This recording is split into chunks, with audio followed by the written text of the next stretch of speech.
Good morning, everyone. Senator Chief Jonathan from Salman Donge, Senator Chief Masir, Matthew South Province.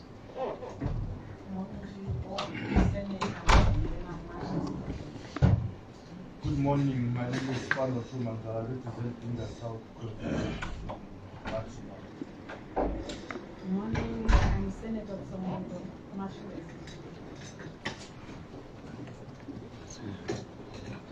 Okay, thank you. Can you have some introduction from our staff members? Good morning to you all. My name is Daniel Odamakara. I'm the community researcher. A very good morning to you all. My name is Nancy Shora. I'm from the Parliament Budget Office.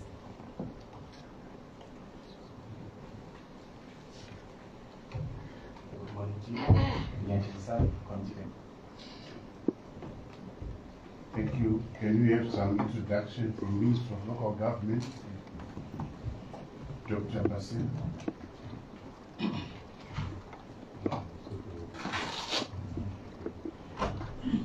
I, John Basera, swear that the evidence that I will give is the truth, the whole truth, and nothing else but the truth. So my name is SADC Chairman John Basera. I'm the Permanent Secretary responsible for local government and public works. Thank you very much. Doctor had asked for some introduction before taking oath. So can you start again? So my name is John Basera, the Permanent Secretary and the Minister of Local Government and Public Works. Thank you. Thank you, Doc. And the other members from local government. Good morning. My name is Trevor Magwaza, Chief Director of Public Works in the Ministry of Local Government and Public Works. Good morning, Honorable members. My name is Lenson Sagara. I'm Chief Director for Human Resources.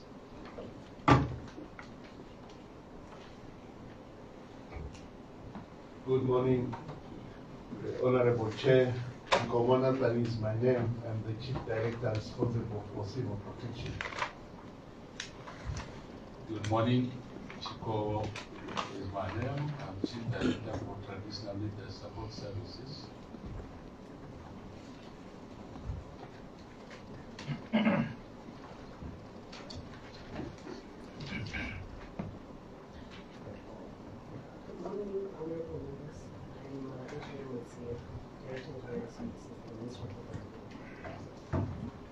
Good morning. I'm Engineer Raymond Chizwa, Director for Social Maintenance. Good morning, honorable members. My name is Farah Yopoli, Acting Director, Disaster Response and Coordination, Department of Civil Protection. Good morning, honorable members. My name is Chico Naison, Director ICT within the Ministry of Local Government and Public Works. Good morning, honorable members. My name is Shasif Nitu, Director of Finance in the Ministry of Local Government. Good morning. My name is Gabriel Mashora, Director of Communication in the Ministry of Local Government and Public Works. Thank you. Let us move on to national housing. Engineer. Madam Chair, my name is Kuzanechi Nyaga, Permanent Secretary for National Housing. Good morning. My name is Kudai Dimai. I'm Chief Director Research Development for the Ministry of National Housing. Good morning, honorable members. My name is Lexton Tishwanda. Good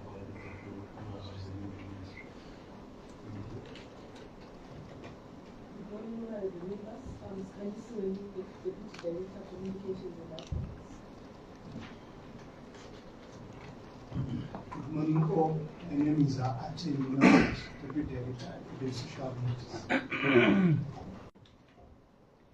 Good morning, all. My name is Mahmoud Mana Brighton, Acting Director of Finance. Morning to you all. My name is Noreen Brown, Deputy Director Strategic Policy Planning in the Ministry of National Housing and Social Management. Thank you. Those who are going to make submissions, can you now take oath Doctor.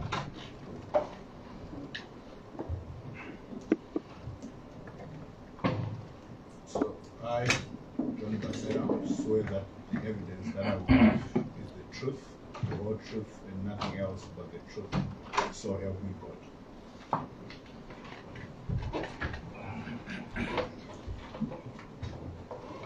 I,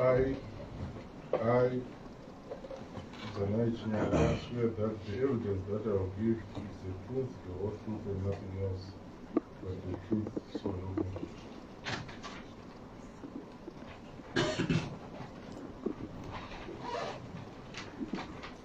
I, Kudzai Rimai, swear that the evidence that I will give is the truth, the whole truth, and nothing else but the truth.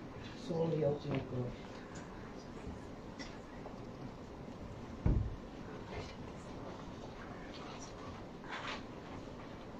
I, Joyce Mini, swear that the evidence that I'll give is the truth, the whole truth, and nothing else but the truth. So help me God.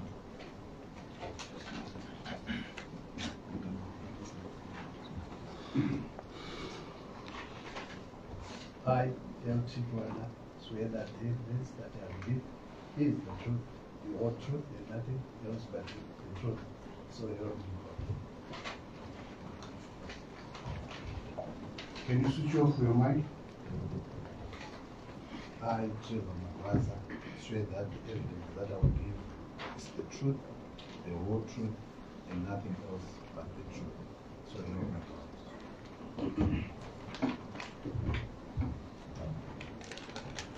I, Vincent Zakara, swear that the evidence that I will give is the truth, the whole truth, and nothing else but the truth. So help me God.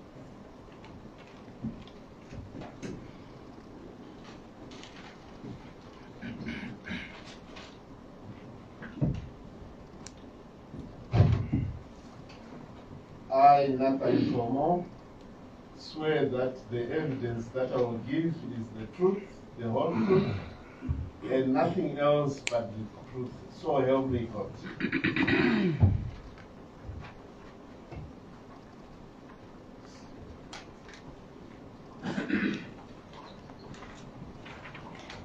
Thank you.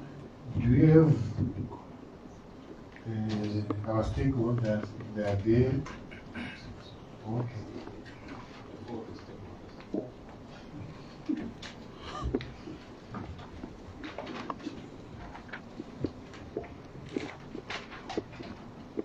I, Comrade Chikovo, swear that the evidence that I will give is the truth, the whole truth, and nothing else but the truth.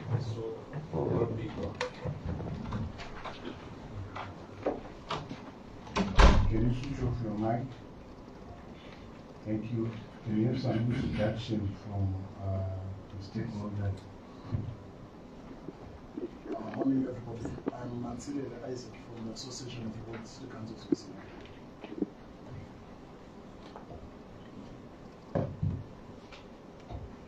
Tablet Savere, also from the Association of World District Councils. Thank you. Now move on to our presentation. We'll start by the Minister of Local Government, the PS. A very good morning to you, the Chairman of the Esteemed Committee, responsible for local government, public works, and national housing. Chairman, sir, esteemed members of the Esteemed Committee, I greet you, and my colleague, Permanent Secretary, and colleagues from the Ministry of Local Government, colleagues from the Ministry of National Housing. Thank you very much for the opportunity, Mr. Chair, and the esteemed committee indeed, for according to us to present on several issues around the 2025 budget cycle for the Ministry of Local Government and Public Works. That is vote number 13, as well as the intergovernmental fiscal transfer. as well as the National Chiefs Council, the budget for the same cycle, that is the fiscal year 2025. Mr. Chair, it is of paramount importance that we sustain the gains of the National Development Strategy #1, which is indeed, Mr. Chair, the second step on our journey, in fact, the second leg on our journey towards Vision 2030. And our journey, Mr. Chair, towards Vision 2030 is pronounced by His Excellency the President, and indeed the SADC Chair, is a three-step journey. So we started with the TSP, Mr. Chair, that is the Transitional Stabilization Program, 2018 to 2020. And then, of course, NDS1, which is the current lap which we are in from 2021 right up to 2025, which is the next fiscal cycle. And then, of course, we'll be having NDS2, which is the last lap towards the Vision 2030 journey. So, Mr. Chair, it is important that we sustain the gains which we have gained so far and thus far from the two laps. Mr. Chair, we also now need, and in fact, the tone of our budget proposal or bid, indeed, Mr. Chair, is also talking to setting the tone for the NDS2, that is the National Development Strategy #2, which is indeed the last lap towards our journey, Vision 2030. So, Mr. Chair, the Ministry's deliverables, they do center on certain key result areas, namely, #1, sound local governance, #2, planned and modern infrastructure development and urban regeneration and renewal, then #3, service delivery, and service delivery. #4, Mr. Chair, sustainable local economic development in light of devolution. #5, accelerating the digitization agenda at the local level, Mr. Chair. Then, of course, #6 or 7, upholding culture and heritage as ingredients for development. Then last, managing the built environment. Mr. Chair, very soon, I think we'll be getting some copies to cover everyone of our submission to this esteemed committee. Mr. Chair, you are aware that pursuant to the service delivery agenda, or CRA, or key result area, you are aware that His Excellency the President, in November last year, 2023, pronounced the call to action and no compromise to service delivery. It was really touching on several touch points and trying to address certain pain points, Mr. Chair. So we have somewhat low levels of service delivery, Mr. Chair, with regards to water provision, with regards to solid waste management, with regards, Mr. Chair, to wastewater management, among other service deliverables, which are somewhat well low before then, Mr. Chair. And yet, Mr. Chair, these are active ingredients towards the journey towards Vision 2030, that is for Zimbabwe, but also even Africa-wide, Mr. Chair, as we try to partake in the journey towards Africa Agenda 2063, Mr. Chair. So we were lagging behind in terms of service delivery, and that's the reason why His Excellency the President promulgated and pronounced the service delivery, upscaling service delivery, and no compromise to service delivery, Mr. Chair. Mr. Chair, just getting into the crux of our discussion and indeed our conversation today, our budget for the overview and review of the 2024 budget performance, Mr. Chair. Ministry was allocated a total of 1.5 my team, but it was a bid of 4.3 trillion. 1.2 trillion Zim dollars then, and which is equivalent to 1.5 billion Zim, Mr. Chair. So obviously this translated to less than 30% of what we bidded for, and I'm sure you helped us because initially what we were allocated last year versus what we bidded for, there was a very, very serious gap, which this esteemed committee really helped us to close by negotiating with the Minister of Finance. Mr. Chair, I would also like to report on the general, the broader overview of the performance of the intergovernmental fiscal transfers, that is the devolution funding. So, Mr. Chair, the devolution funding was allocated 2.2, in fact 2.3 billion ZIG. That is the revised budget allocation for the 2024 fiscal cycle, Mr. Chair. But I would like just to point out, Mr. Chair, that so far we have gotten 17% of that. And we have 2 months to go before we go to this other side of the 2024 fiscal cycle. So, Mr. Chair, we have a very big problem in terms of releases of the devolution funds. And yet, this is actually a constitutional obligation from the Minister of Finance. That is 5% of the revenues collected should be channeled towards the devolution agenda and the devolution trust. Mr. Chair, I should say that at the pace which you like, which the people of Zimbabwe would like.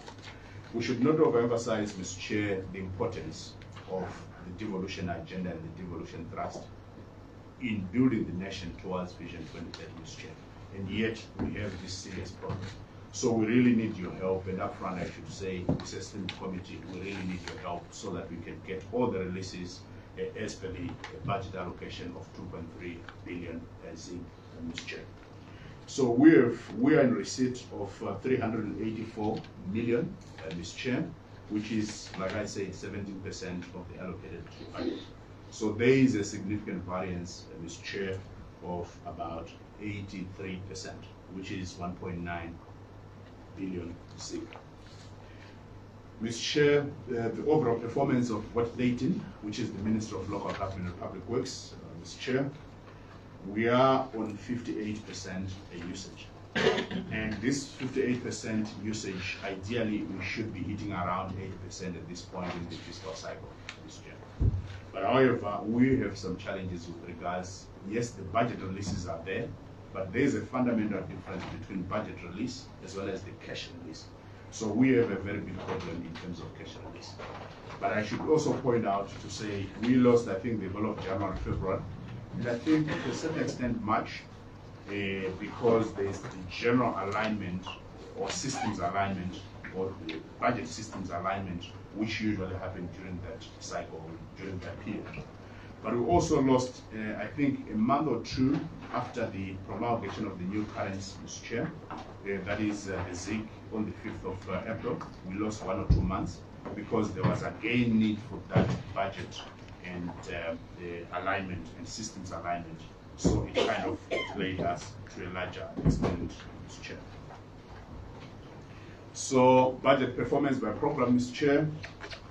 So as you are aware, Mr. Chair, we have 5 programs. Program number 1 is policy and administration. Program number 2 is spatial planning and development. Program number 3 is local governance. And then program number 4 is construction, maintenance, and management. And then, of course, program number 5, last but not least, Mr. Chair, is disaster risk management. So far in program 1, which is policy and administration, we have used 99%. We're almost 100% of what was allocated to us and versus the releases. So I think there is general good performance to the same effect and to the effect of program number 1, Mr. Chair. Esteemed members, Mr. Chair, program number 2, spatial planning, we are on 12%. So we are lagging behind, and yet this is a very, very important sub-mandate of our overall mandate. That is the spatial planning for development.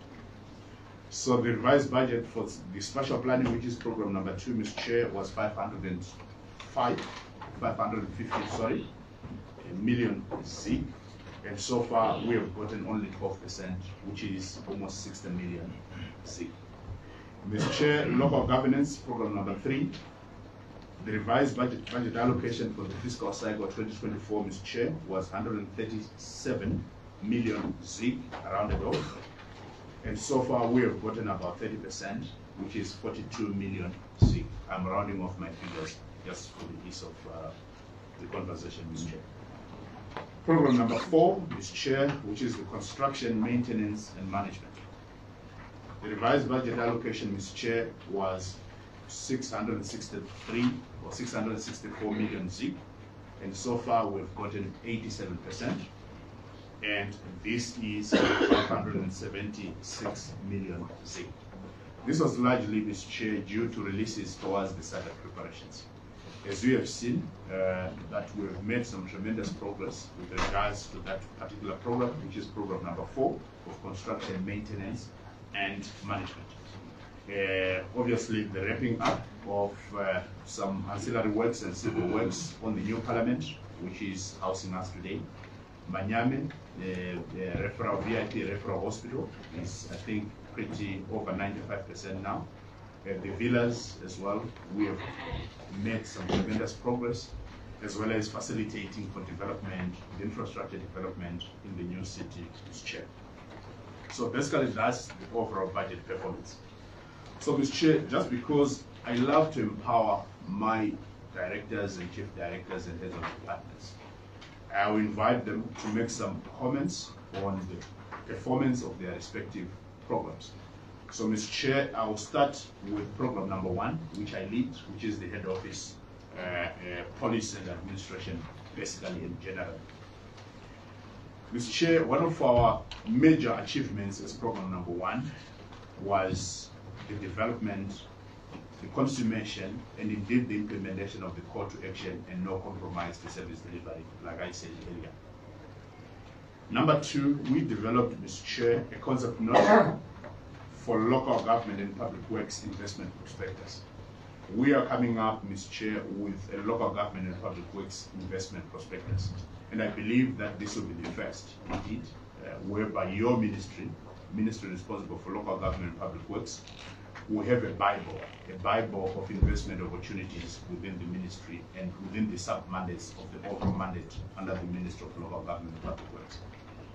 Mr. Chair, the other major achievement was the development of the settlement management and administration policy. We were singing, in fact, we were going to church without a Bible. We were administering and managing urban state land without a proper manual and a proper policy direction and guideline. So we now have the same, and it will be launched very, very soon. As you might be aware, Mr. Chair, that the Minister, through guidance from His Excellency, the Big Boss, the President, made a moratorium whereby we halted every process with regards to allocation of land, sale of land, and among other administrative activities around urban state land. We issued that moratorium in order for us to create a Bible so that we can guide ourselves, we can guide state land management and administration properly, Mr. Chair, as we journey towards Vision 2030. Accountability is very key, Mr. Chair, and therefore we needed to do the same. So your state land management and administration guideline will be launched very, very soon. Then promulgation of bylaws and other statutory instruments. I will also let my director responsible for legal services to make a reaction to that and expand on that. Securitization of land administration documents. Very soon, Mr. Chair, we'll be having a highly securitized offer letter. We'll be having a highly securitized lease agreements and a highly securitized MOAs, that is Memorandum of Agreements. Not only securitized, but also strengthened in terms of their clauses and the respective content in those particular tenure documents, Mr. Chair. This is the other reason why we had to issue that moratorium through our minister and with proper guidance from His Excellency the President. Mr. Chair, we are also in the process of developing minimum service delivery standards. At this point, or at the point of November 2023, we didn't have a proper qualitative and quantitative definition of a competent local authority and a non-competent local authority. We didn't have the minimum service delivery standards, Mr. Chair. So we have made, and this indeed, in our view, is a big achievement because we now have the minimum service delivery standards. And this was also partly due to your guidance, yourself and the chairman, Honorable Manduanzila, who is not here with us, Mr. Chair, and this esteemed committee really helped us to put together the minimum service delivery standards, which will be launched very, very soon, and in fact, this side of the year, which is in the fiscal cycle 2024. The other major achievement, Mr. Chair, is capacitation of ministry operations. Yes, motor vehicles, we have bought motor vehicles. So when we arrived at ministry, I think there were some major challenges, operational challenges, which were emanating from lack of mobility, vehicles, and so on. And I should report that, Mr. Chair, so far we have bought over 50 vehicles for the chief directors, and so on. And I'm sure that's the reason why you see them smiling today. You see them when they present. They now have new motor vehicles. And this, in my view, and in our view, indeed, is a great achievement. Then acceleration of the digitization agenda, the ERPs.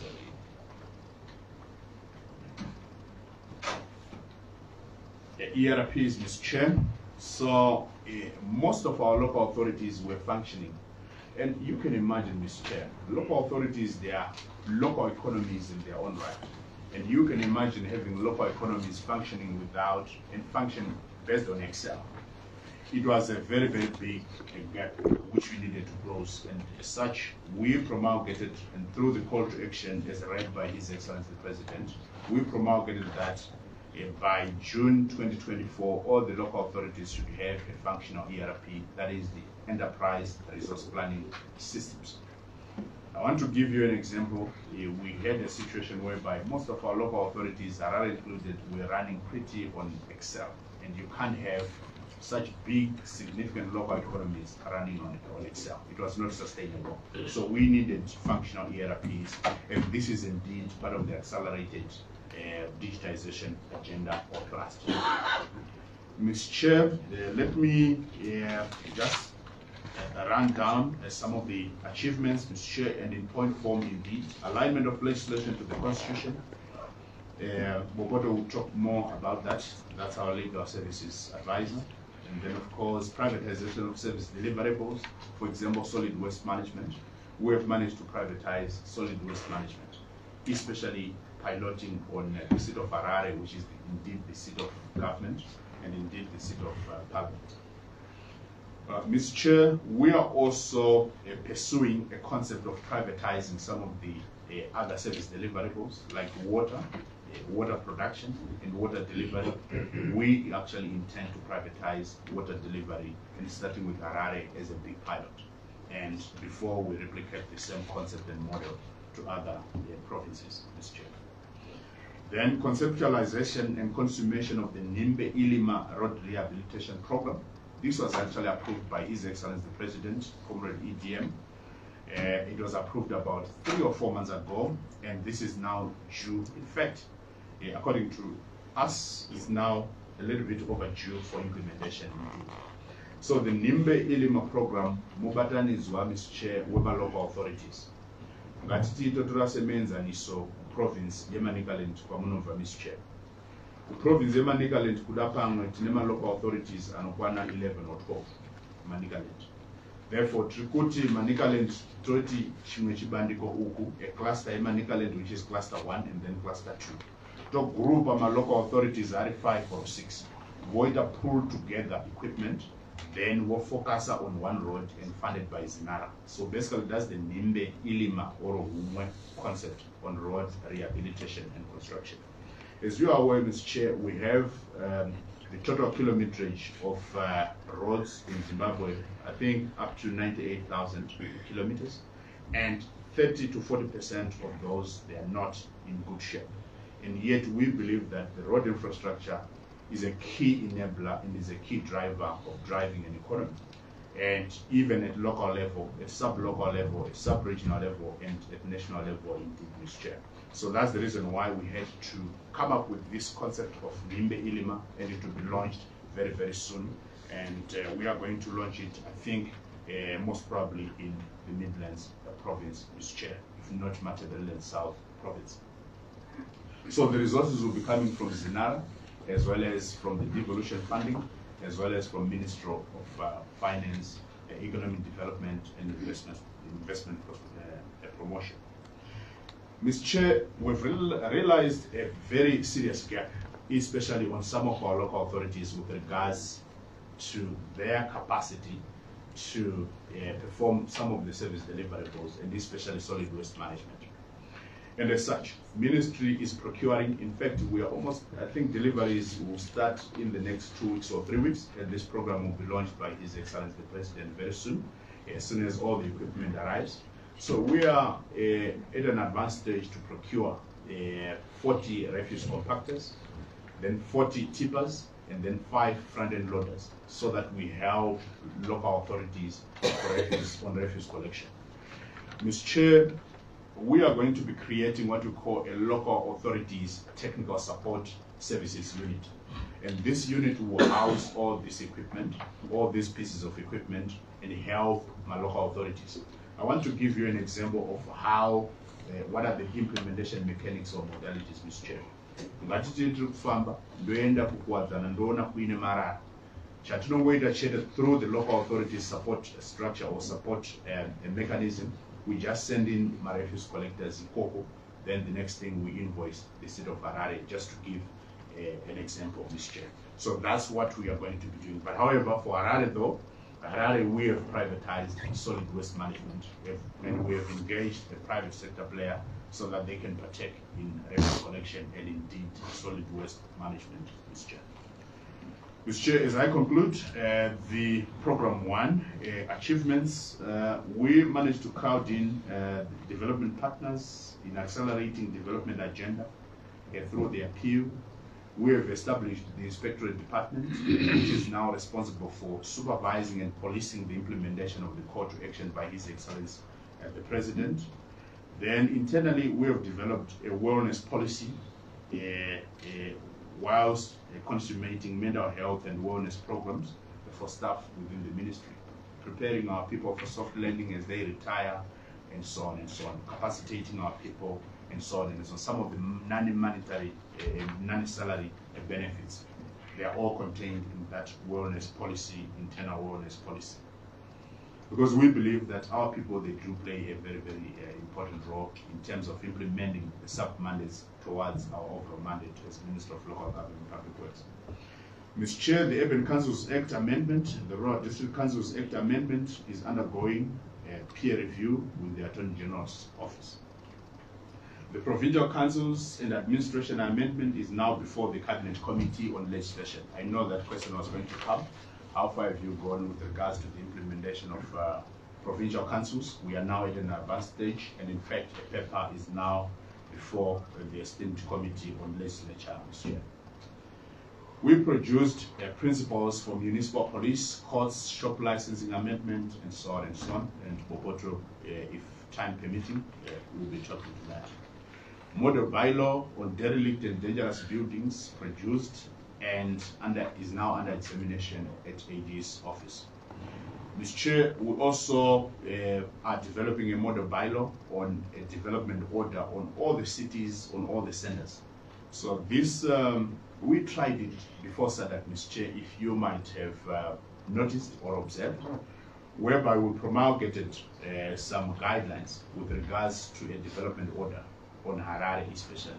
And we targeted what we called the SADC routes, whereby we challenged the property owners to take good care of their properties along the SADC roads. So that model of that small pilot worked indeed, and it worked wonders. So we have some roads that are now looking okayish in terms of beautification, in terms of the general sprucing up by the property owners, and so on and so on. And now we intend to replicate the same across all the towns, all the cities, and all the centers in the country, Mr. Chair. Then state land online services. This is part of the LIMS, that is the state land or the urban state land information management system. We are going to be developing the same. In fact, we now have pretty like a prototype to a certain extent, which we now want to benchmark with Kenya, Rwanda, and other jurisdictions, including South Africa, Mr. Chair. Then prototype of the traditional leader support system has been developed internally and awaits certification by the stakeholders. So basically, and in general, Mr. Chair, these are some of the few achievements, and mark my word, few achievements under the program 1. So for program 2, Mr. Chair, allow me to invite Ms. Shamba, who is my Chief Director responsible for spatial planning and development, just to highlight major highlights. Don't talk too much, please, because we are running out of time. We also need to spare some time for our colleagues. The major highlights under program 2, Ms. Shamba. If you may allow me to speak. Thank you very much. Sorry, Mr. Shamba, before you move on, I'm going to give each of your directors 2 minutes each. Thank you. So, Mr. Shamba. Thank you very much for your kind generosity to allow 2 minutes. Thank you very much, PS. Honorable members, we are in program 2, which is spatial planning and state land management. I think aspects to do with state land management have been highlighted by the PS. Suffice to say, in terms of spatial planning, the year has seen us implement the call to action. At the time the call to action was pronounced by His Excellency, we had very few local authorities that had operative master plans. And this is, I think, one of the reasons why we have a bit of chaos in terms of planning, informal settlements and so on and so forth. So this was indeed a watershed in the planning system of our country, requiring all local authorities to have operative master plans. I want to advise members that as we speak today, we just have about 4 master plans which are outstanding. Others are now ready to go on public exhibit. We should be able to do that within a week, and hopefully by year end we'll be concluding those master plans. That was, I think, the major activity that dominated the year. The ones that we are currently pursuing are in the case of Harare, Chitungwiza, Wange, for reasons that are to do with the concession area, and 1 or 2 others where we are just finalizing their drafts. The second issue to follow the preparation of master plans is the creation of departments of spatial planning and land management in local authorities. It's one thing to have a plan, it's another thing to have the mechanism to ensure that the provisions of plans are implemented. We had a system where local authorities were performing local authority planning functions, but without having the capacity to be doing planning. So you would find the CEO is responding, spearheading and answering to do with issues of spatial planning nature, but without having a planner. And as we speak today, the majority of local authorities have heeded to the call. We now have district spatial planning officers in RDCs, and we have had enhancement of planning capacity in the 32 urban local authorities. Essentially, we look forward to a period of time where the capacity of the department at head office and in the provinces is complemented by functional spatial planning departments in respective local authorities, serving as advisors and technical personnel to support the efforts of our town clerks, CEOs, and mayors. So that has been a Herculean effort to actually get local authorities to put the warm bodies in their respective offices. Beyond the human warm bodies, we have also called for local authorities to then provide mechanism, tools of trade for the planning departments to become functional. Having a person there is different from actually having the function being performed. So we have followed up with the local authorities, ensuring they have purchased equipment and other accessories that are required for spatial planning and survey work to be done. And that capacity is now emerging. In terms of major master plans that we have been completed during the year in review, you will be pleased, honorable members, that Kanyemba master plan is ready for rolling out. Manize is also completed, ready for rolling out. And we continue to finalize a few other dam master plans. Among others, they include Tugunkosi, and for now we actually have an operative master plan. We have had challenges trying to get the combination authority up and running, but efforts are in progress. We should see that occurring. Sema Dam, again, there are preparations for that to become functional. We are also working on Gwaishangani, Mukosi dam master plans. Essentially, we are saying the water bodies that we have created in the country need to become a dam economy around which we have beautiful settlements, we have recreational facilities, and that these dam economies are contributing to the national food source. In terms of legislation, we have poised ourselves to get a town planners council bill to be approved. So my colleague from legal will address those issues. Suffice to say, we feel the planning function is awakening, and we should see a reduction in informal settlements. We should see an increase in planned developments across the country, and give us the time and the opportunity to address challenges in those settlements which we created, which are not up to standard and up to what we want in terms of servicing. So in a nutshell, your time is up, but you can round up. Thank you. Thank you. Then program three, okay. in brief, please. Yes, thank you, our permanent secretaries and esteemed members, colleagues, directors. I will just rehash, especially on the minimum service delivery standards that I referred to our permanent secretary, to just say currently we are having a pilot in 6 local authorities program 3.11, and specifically there are 8 areas that we are going to be assessing local authorities, which are key. What we call the WASH services, water, sanitation and hygiene. Sanitation, which includes solid waste management, wastewater, and then the environment stewardship, public health, and housing. These are the areas that we will be focusing on the assessment of local authorities. I'll move on to revenue collection just to add the PSA, a number of our local authorities. There's an improvement in the uptake of ERPs, but one other major improvement that we have observed is that they've also improved on online payment services. Our citizens no longer have to be queuing at the Red Hall because of the online service that a number of local authorities are now using.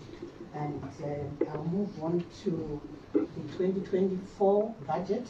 We also experienced an improvement in terms of the process and the way we conducted by the teams that were assessing and analyzing the budget of local authorities, of which for 2025 we are expecting to improve further.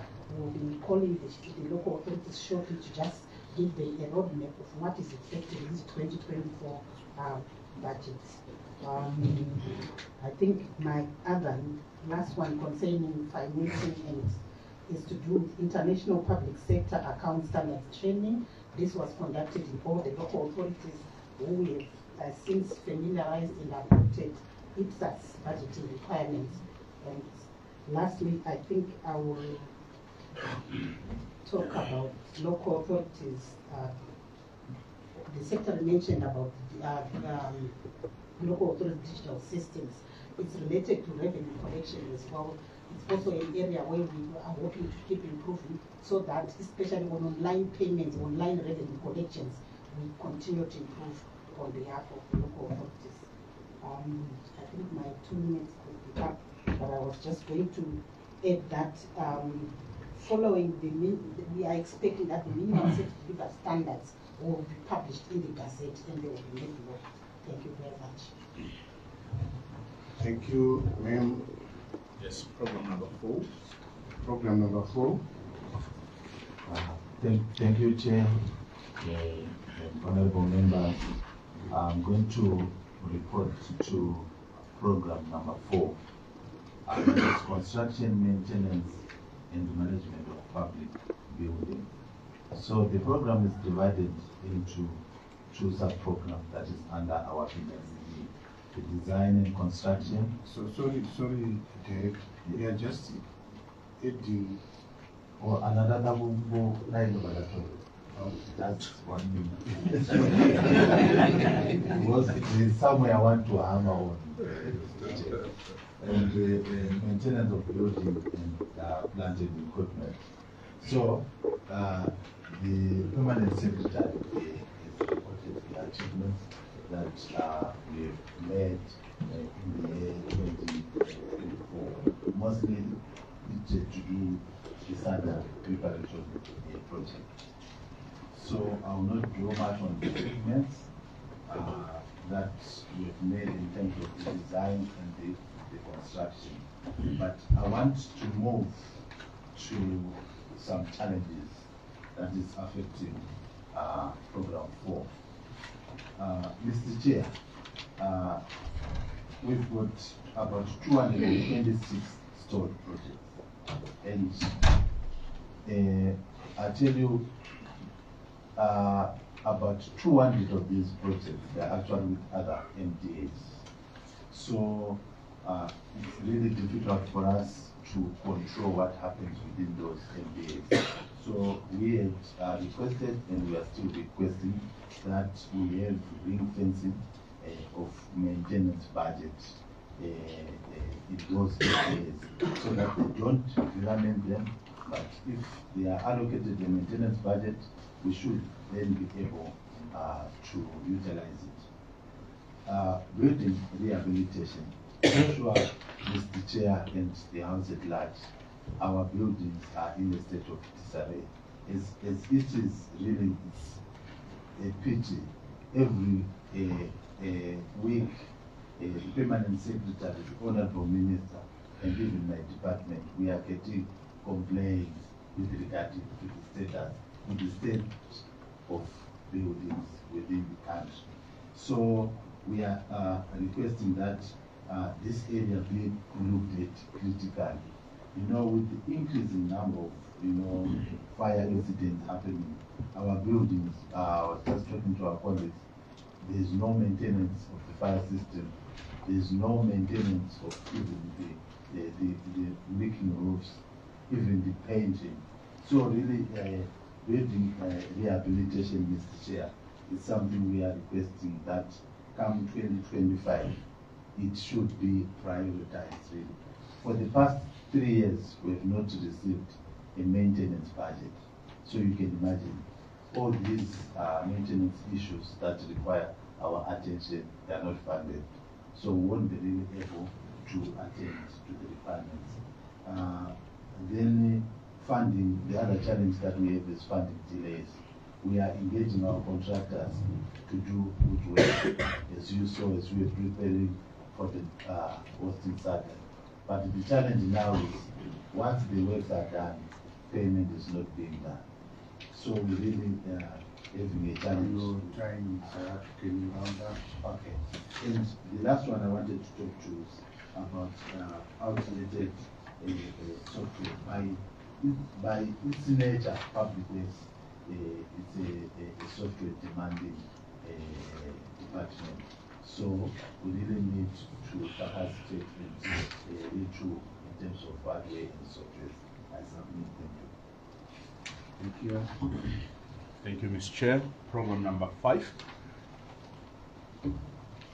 Thank you very much, Honorable Chair, Honorable Members of Parliament. Mine is disaster risk management.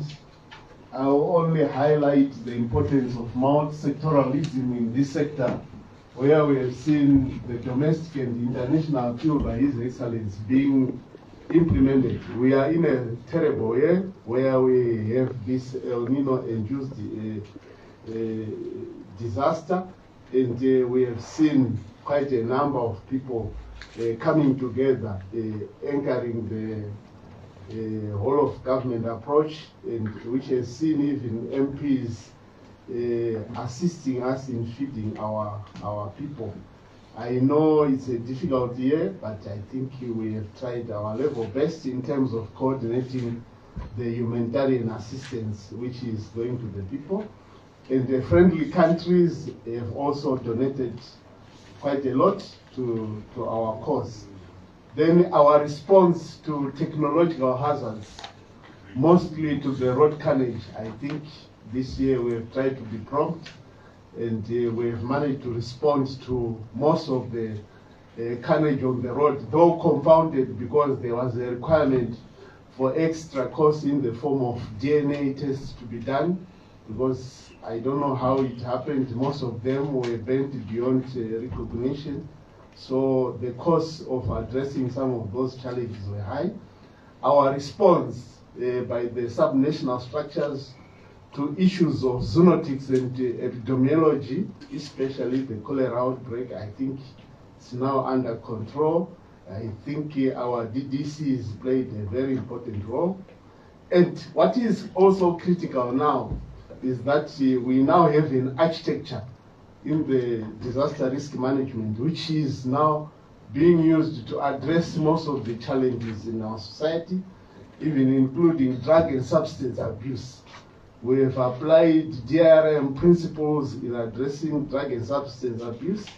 I know it's a menace, but under that architecture, government has managed to mobilize the churches and the traditional leadership to address the challenge. I'll also look at the environmental protection. Environmental protection is not only done by Ministry of Environment. Section 2 of the Civil Protection Act mandates us to deal with that. That's why we're directly involved in Chinesa 1 and Chinesa 2. We're trying to protect the environment. I am coming from a stable where we, as local government, we chair a committee on environment, disaster prevention and management. But our last one is our failure. And this failure really affects me because it's an emotional project. Failure to complete even one house in Chumani. We have about 59 houses remaining and nothing was given. This is one of our emotional projects after Cyclone Idai. I think we need to see how best that one can also be addressed. Thank you. I submit, Chair. Thank you. Yeah, Mr. Chair, thank you very much. Just a recap of the outline of my presentations, Mr. Chair. This was vote number 18, which is directly Minister of Local Government and Public Works. It's okay, we'll also delve into the National Chiefs Council budget. And then, of course, I've briefly touched on the interfiscal governmental transfer. That is the devolution funding. So now, as I conclude this 18 submission, Mr. Chair, Ministry 2025 budget bids, we were given an expenditure ceiling of 1.8 billion ZiG. And this is indeed, Mr. Chair, against a bid of 16.2 billion, which we are bidding. And we really need your help to close this gap. And this gap is about 89%.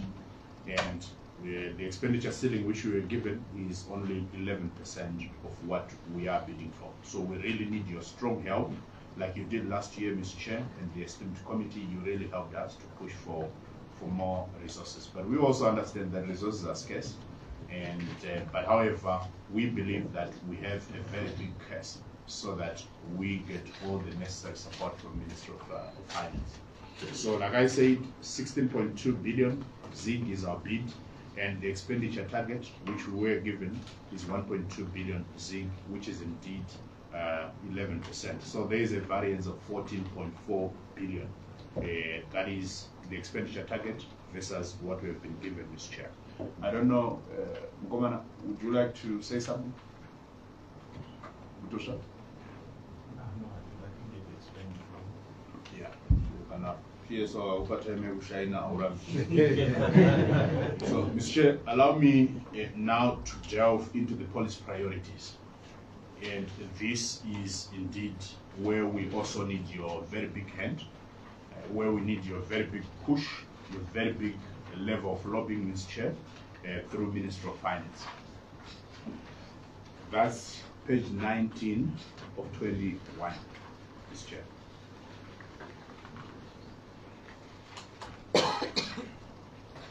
So, Mr. Chair, you are aware that your Minister of Local Government is mandated with the development of new developments.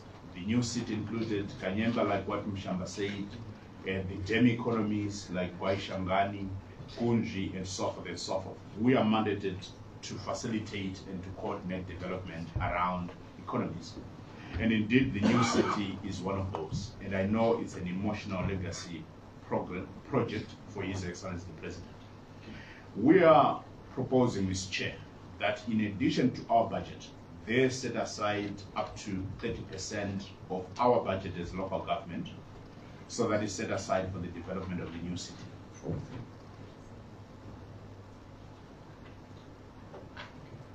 Yeah, so we are proposing that at least and up to 30% of our budget as local government be set aside for the development, so that we coordinate, facilitate the development of the new city in terms of the bulk infrastructure, in terms of the offsite infrastructure, so that we can now lure and attract more development in the new city. Number two, the resuscitation of public works furniture workshops. government, the overall government, all the MDAs, they spend a lot of millions of ZiG, a lot of millions of US dollars in terms of procuring furniture from outside. And yet, the Department of Public Works do have carpentry shops, which, and I think we have 4 or 5 throughout the country, which we can use and make use of, so that we manufacture furniture for all the MDAs within the government. We have that capacity. Currently, we are paying some carpenters and some technicians around those carpentry shops, but they're doing nothing at this point, Ms. Chair. So what we just need is just $1 million budget so that we can capacitate and spruce up our capacity so that as Public Works, we can manufacture furniture for the whole of government, and that is for all the MDAs, Ms. Chair. We also intend to capacitate ministries' state occasions, preparedness. As you are aware, we usually would budget for 6 state occasions, including Independence, Heroes, and so forth. But we are now have to budget for about 50 state occasions, and we need to build even more capacity, and we need your hand and your help in terms of that respect. Retooling and tooling of ministry staff, yes, that one is a given. Exploring measures to grant garnishee powers to local authorities. I know this one can be a little bit controversial, but we need that, Ms. Chair. Ms. Chair, there is a very close relationship between revenue collection and service delivery there too. There is that direct, solid correlationship between those 2 elements. And as such, Ms. Chair, our local authorities are failing to collect revenue. What they would have built, they are failing to collect it. Why? Because there's general resistance.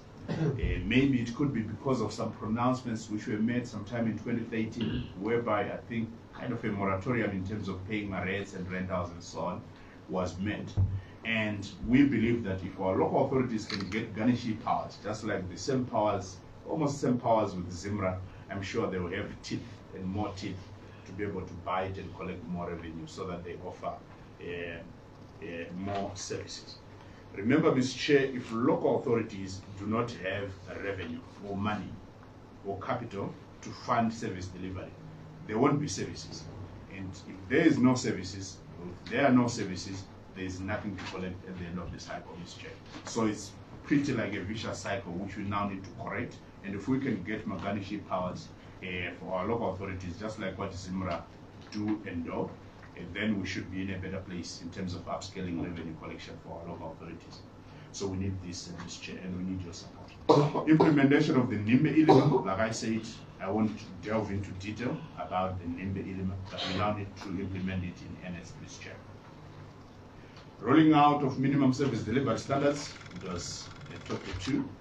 Accelerating Mbari Urban Renewal Project together with our brother here and our colleagues from Ministry of Housing. So what we intend to do on Mbari, Mr. Chair, which is now, I think, at an advanced stage, and I know that Theo will talk more to that, is we did a quick survey, and we know that we need to build 1 block of flat so that we decant flat A in Mbari, and then focus on it in terms of the renovations, in terms of sprucing up the water infrastructure, the sewer infrastructure, and so on and so on.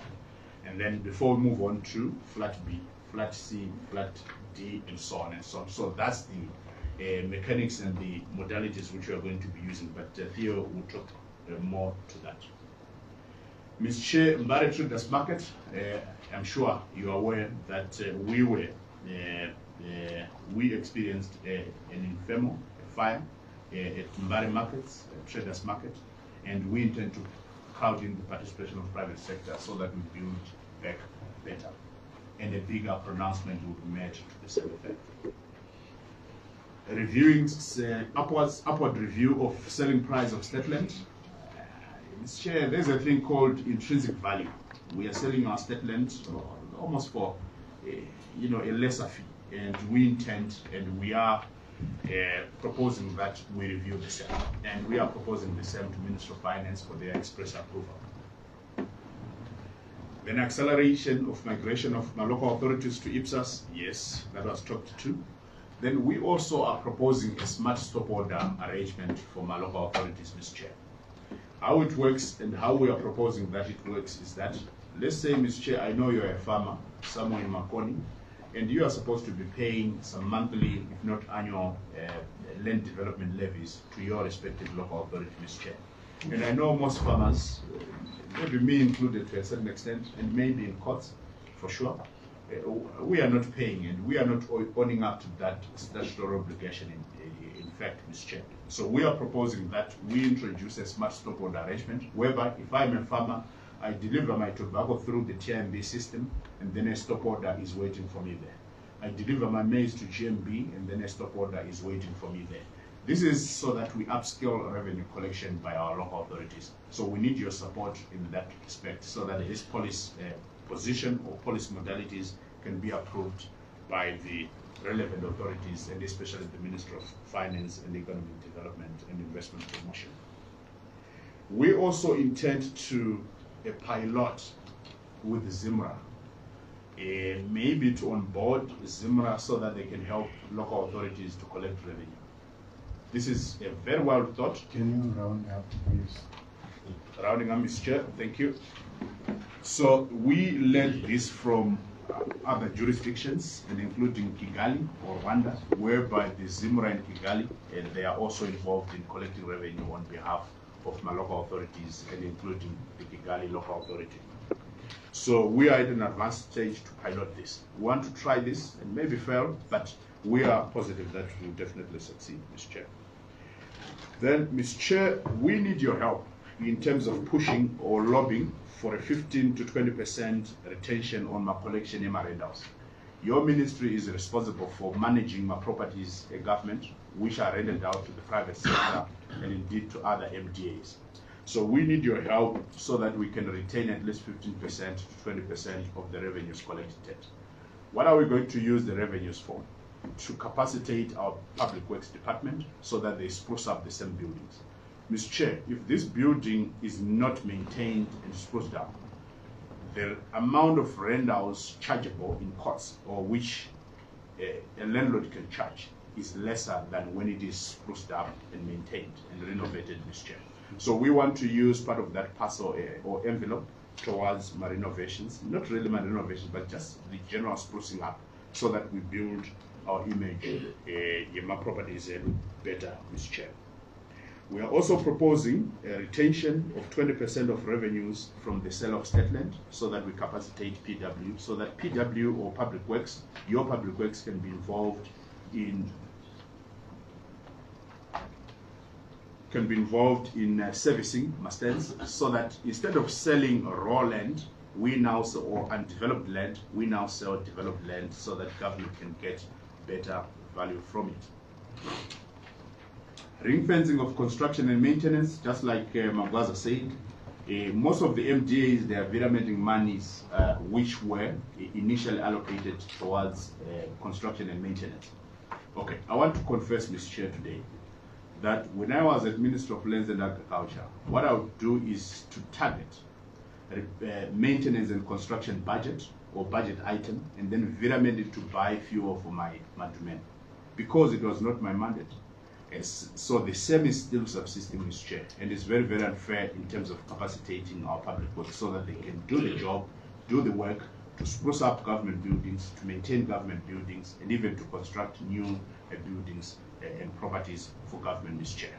So we need your help in terms of making sure that, as per the cabinet decision, that MDAs do ring fence monies intended and allocated for construction and maintenance. As I close, Mr. Chair, commissioning and the full operationalization of the National Disaster Management Center, well, that one has been talked to by Nkomo.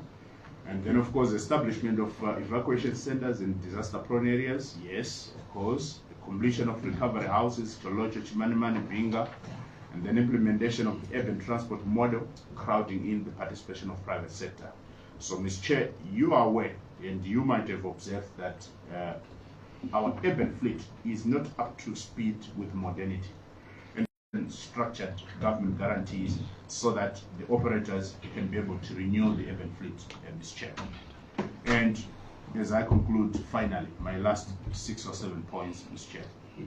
Privatization of water delivery and water production, we intend to drive this agenda and we need your help so that we get the express approval from the Treasury, so that this policy passes and sees the light of the day. We have tried that in terms of solid waste management. We have privatized, but we also need to privatize water delivery, and then we'll start to pilot, say on Harare, for example, just to give as an example. Then implementation of the state land management, of course, I've spoken about that. And then acceleration of delivery of refuse collection and the creation of the local authorities technical support unit, yes. And then promulgation of and implementation of a statutory instrument on beautification and development order on all the centers, towns and cities and so on, yes. And then of course, maybe controversially, Mr. Chair, I really need your comments on this one.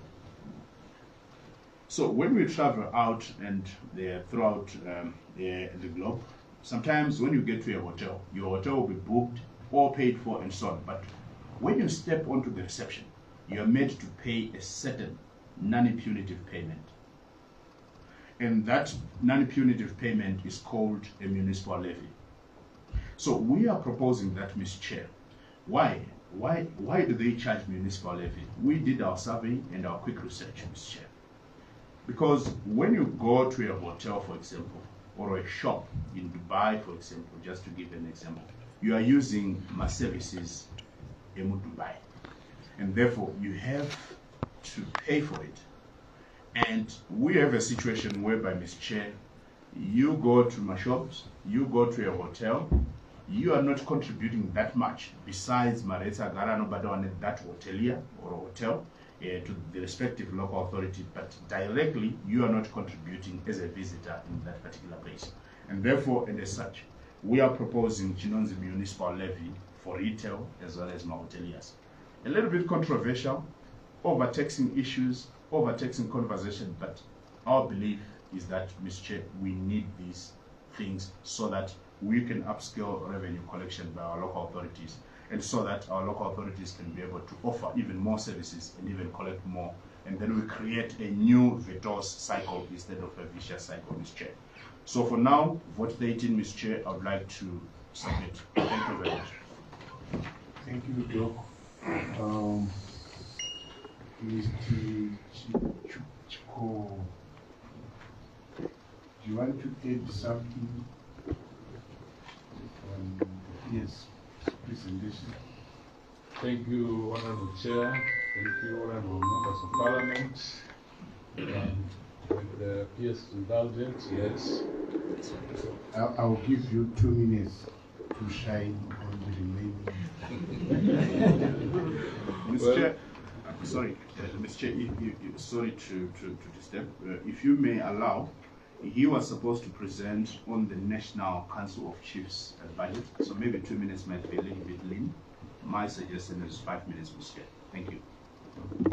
So I'll give him 4 minutes.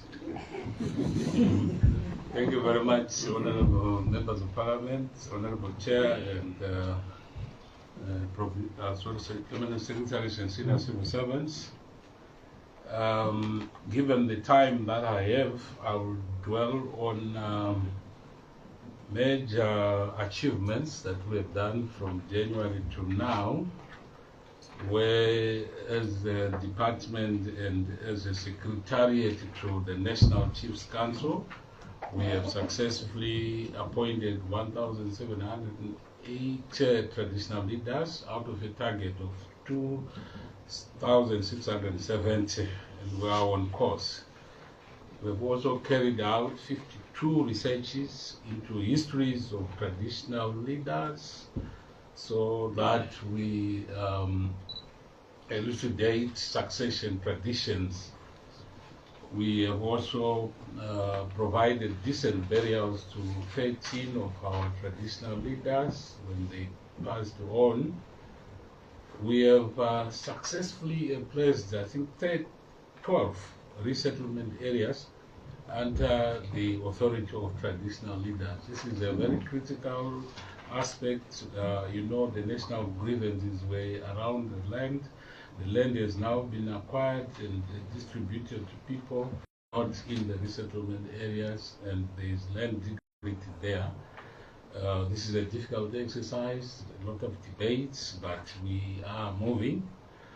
this year we must acknowledge that we got capital allocation and managed to procure the 237 vehicles that were required for replacement of vehicles that were 5 years old and newly appointed chiefs, and we are very grateful for that. But this has actually dented our recurrent release of funds.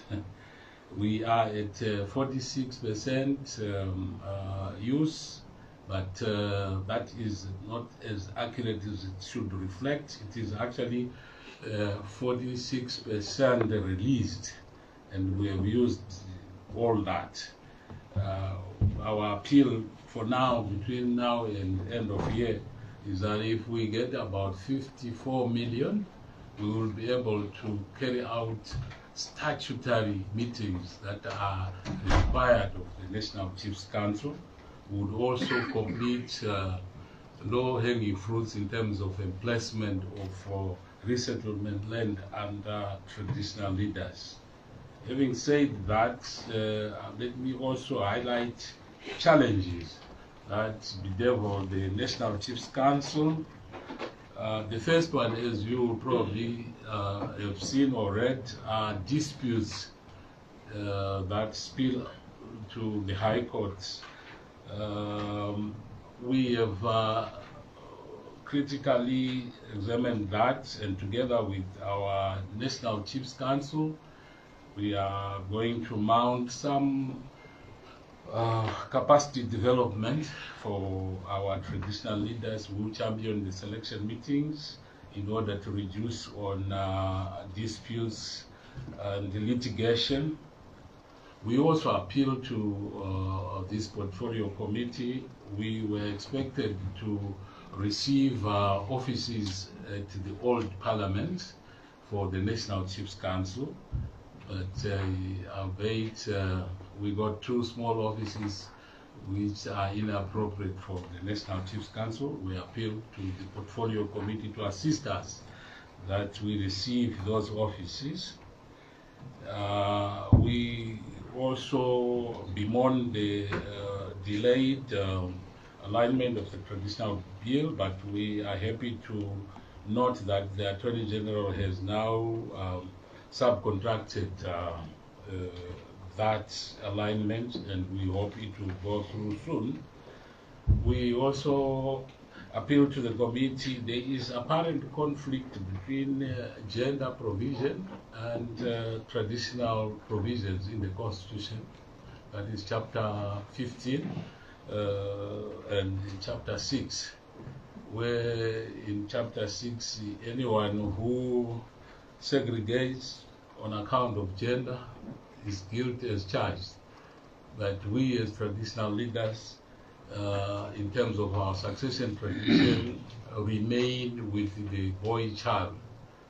And we may need assistance in either the interpretation of those 2 sections or some repeal of one to subjugate one to the other.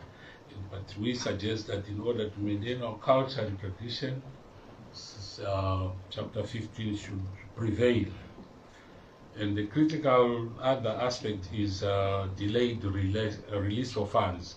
We are 2 months from end of year, and we are very far away from dealing with statutory meetings which are required. And we appeal for 54 million to cater for statutory requirements. Now, proceeding to the 2025 budget, as you see, we are only been allocated 2% of our bid. They bidded for 1.9 billion, got 41 million, bidded for 1.3 billion and got 30 million. 2%, perhaps 2% of that budget means there may not be any statutory meetings the coming year, and traditional leaders make decisions in statutory meetings. So no decisions on culture, no decision on environmental preservation, and there may not be any capacity development of our traditional leaders. There may not be no placement of resettlement land under traditional leaders if we had to operate with 2% of our bid.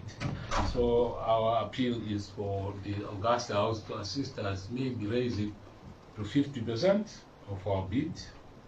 I think basically through the peers, I rest my case.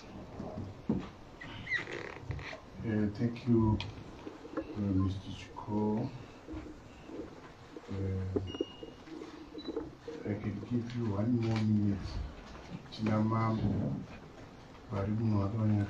So I can give you 1 more minute to sum up. For additional time. Thank you very much for the additional time. The emphasis would be that we have scheduled statutory meetings where critical decisions are made, but unfortunately resources are not released to meet such circular requirements. And our appeal is for Treasury to appreciate the criticality of promotion and preservation of our culture through release of regular resources for the discharge of traditional leaders' mandate. Okay.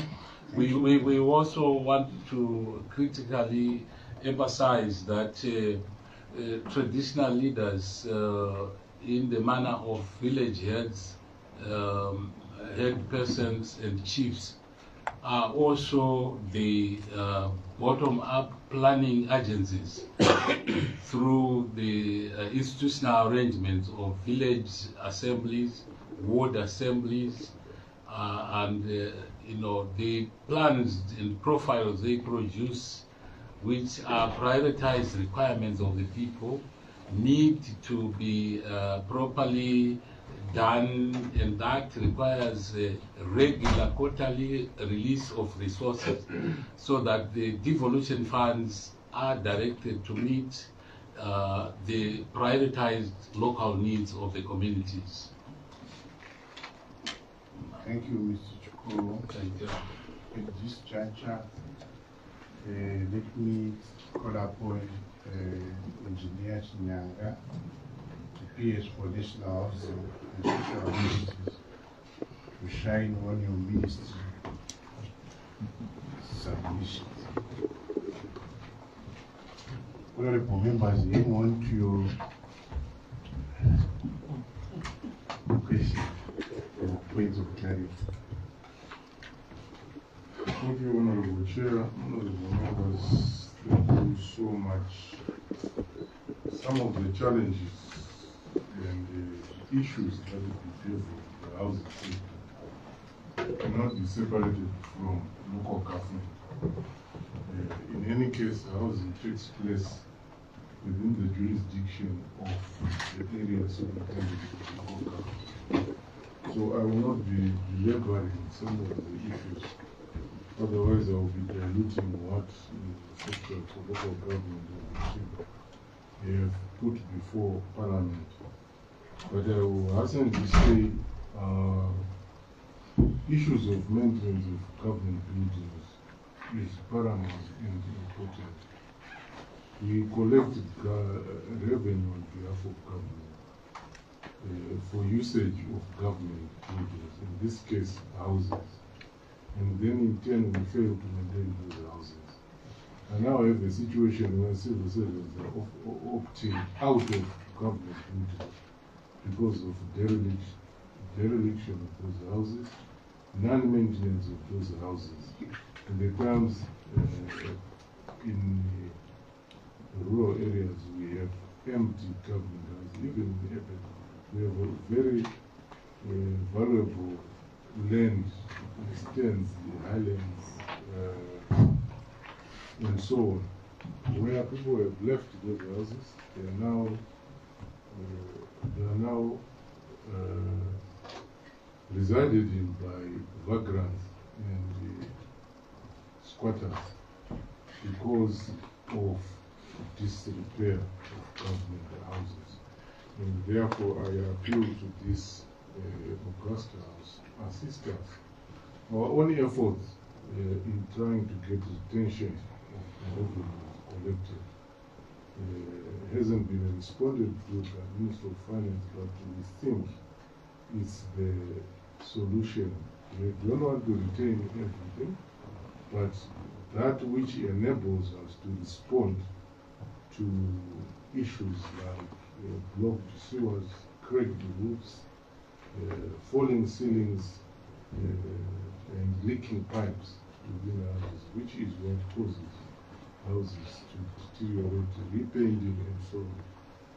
That we want is to retain the state of government houses. Honorable members, the same problems faced by local government in accessing the 2024 budget is the same problems that we faced, and it's the same problems that the government faced. We only started accessing 2024 budget around June, July. So we lost the whole 6 months without accessing what Parliament had approved and allocated. And that is what we used to make the achievements that we did in 2024. And I'll quickly run through some of those achievements, and please note some of these are not really achievements, but we are fulfilling a duty. We have hundreds of storage housing projects that got a little bit of funding and then we were forgotten about while we are crying about housing. I will talk about the completed blocks of flats in Zarasepa. The committee may note that it took more than 4 years for those blocks. Ordinarily, a year would be enough to complete those blocks, but it took 4 years. We also completed finally 19. Is a magic number because it took 19 years to complete this. Yeah, it's because of non-provision of funding. It ends up being expensive to complete these projects. We would wish and cry that we'd be given the money within the planning period to complete these projects. The disaster houses in Binga. This disaster happened 4 years ago. I don't think those people are still in any emergency at all. They are used to how they are living. I don't think it's a normal situation. Let it be treated as a disaster. Allocations be made on time so that these projects are completed on time. Otherwise, we'll be talking of a disaster that people will be totally used to. And they would have adjusted to their conditions of living. And the sensitivity that is so required in responding to such disaster is then absent. We are within the task force for title deeds together with local government being led by the Ministry of Justice. Ministry of Justice, Legal and Parliamentary Affairs. We are assisting mostly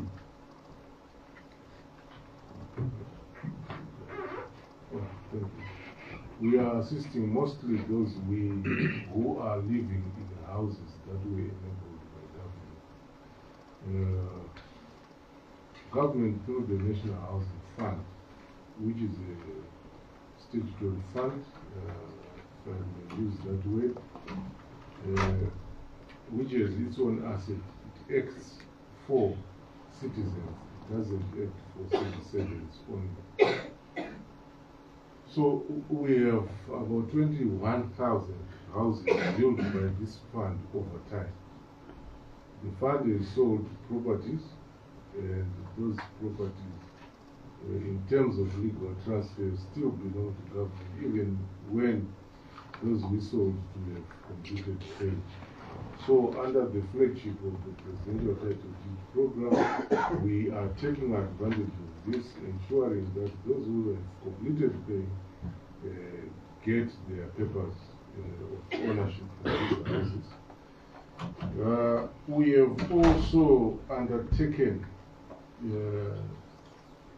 to bring to the fore model housing designs for our regions. We are aware that regions have certain preferences in terms of their culture and traditions in terms of design. So we engaged university students in a competition on architectural design for our regions. They went on consultations and so on. And we came up with 28 rural homestead designs that depict the culture and traditions of those areas. And those are available to the nation for use. Honorable members, realizing that finance housing is not really taken seriously, mostly my own explanation and opinion is that when a person, an individual, a citizen is not a house, they will find some way of housing themselves. And Mike, when I was with the transport, no one can build their own road. So with the housing, one goes to workers, so realizing that probably government will not be able to provide adequately for housing, we embarked on a mission to ensure that we create an environment for the private sector to participate, including pension and provident funds, through the membership in our shareholding in Shelter Africa. We have a shareholding of 1.6% in Shelter Africa Development Bank. This is a partnership of 0.6. The 1.6 has given us access to about 85 million US dollars. This money has come through mostly banks. Banks which have provided mortgages, which have also done construction of and development of new settlements. Our plea on this, honorable members, is that we want to increase our shareholding to about 5%. The level of, or the quantum of loans that a country gets is related to the shareholding the country has. The highest beneficiaries, or the biggest beneficiaries of this fund is Nigeria and Kenya, who hold, I think, 16% and 12% respectively. And they have utilized the private sector's access to this bank to grow their housing. We have also promoted and facilitated issuance of prescribed asset status to our pensions and provident funds when they involve themselves in housing. But I will also hasten to highlight that there are certain issues that the pensions and provident funds have in terms of participation in housing. Which issues that we explain. At times, we misinterpret pension and provident funds as public money. It's public money, but public money for certain publics. Those who would have contributed to that pension fund, those who are contributing to that pension fund. And the objective of a pension fund is to look after its members, not everyone else. So in dealing with pension funds, we are very much alive to the fact that these are specific people's money who expect specific benefits. And therefore, when they engage in housing, they are looking for specific outcomes. which is preservation of their members' value and also their ability to look after their members after they have left employment.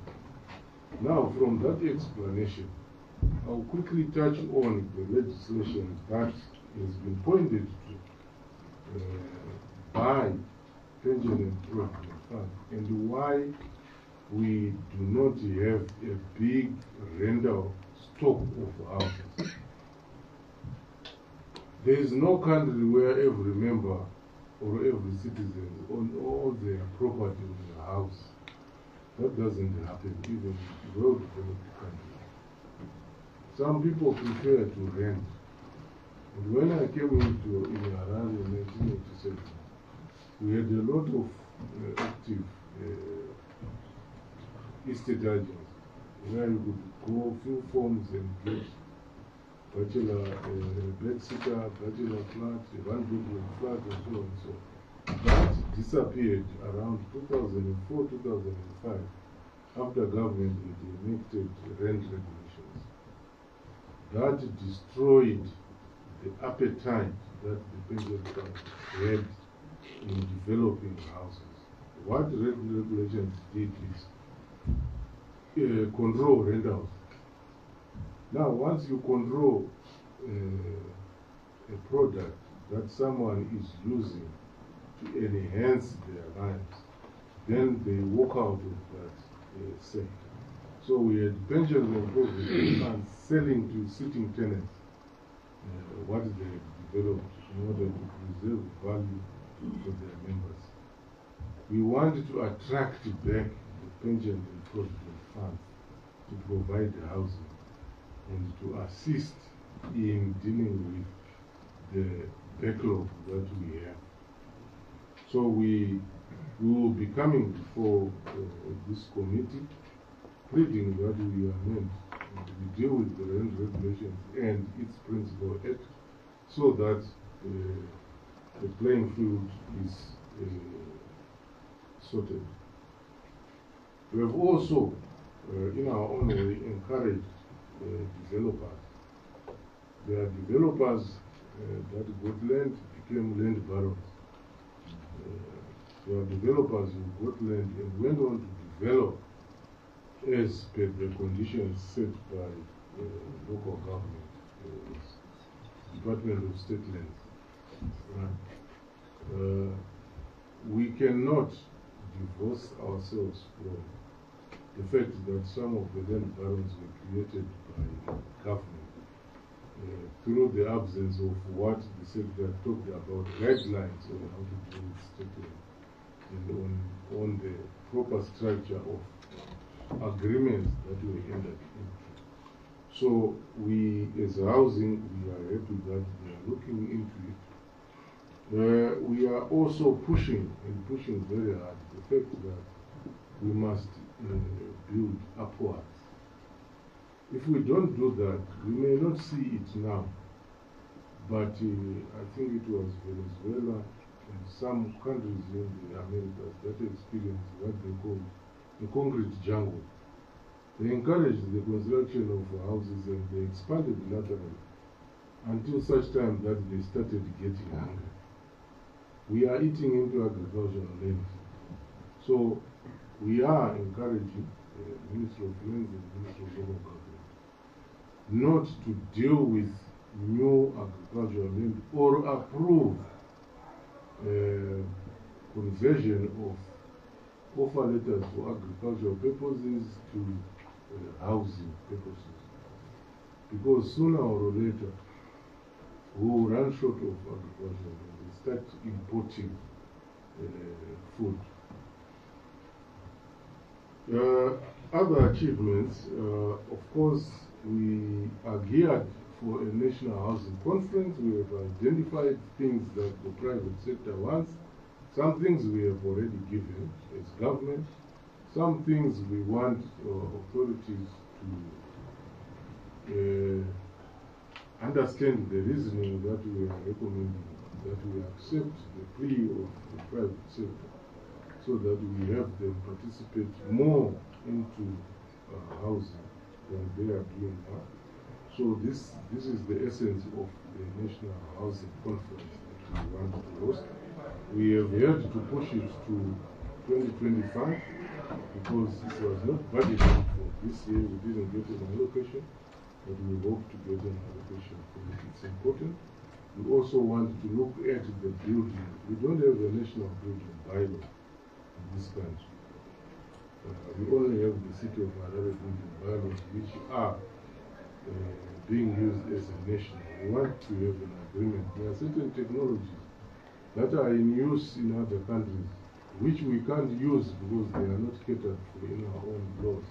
The fact that something works in South Africa or Rwanda doesn't make it work in Zimbabwe. We want to ensure that such technologies are localized. They have standards that if a disaster happens, we will be able to sift through and see where things will have gotten wrong. In terms of ICT, we have developed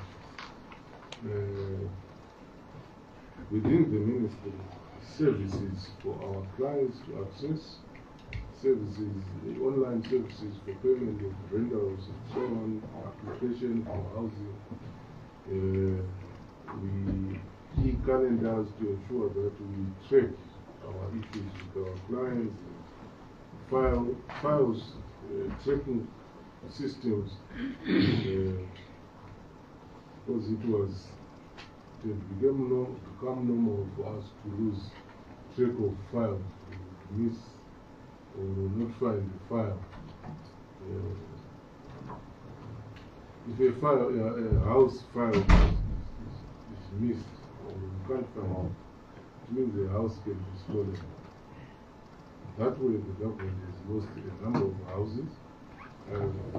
Ordinarily explained to people that if you notice a house in, say, Waterfalls, neighboring Marlborough, very dilapidated, short fence, red roof mostly, late maintenance, 99% chances it's a stolen house that the government lost early in the 80s, 90s, because the file can't be found.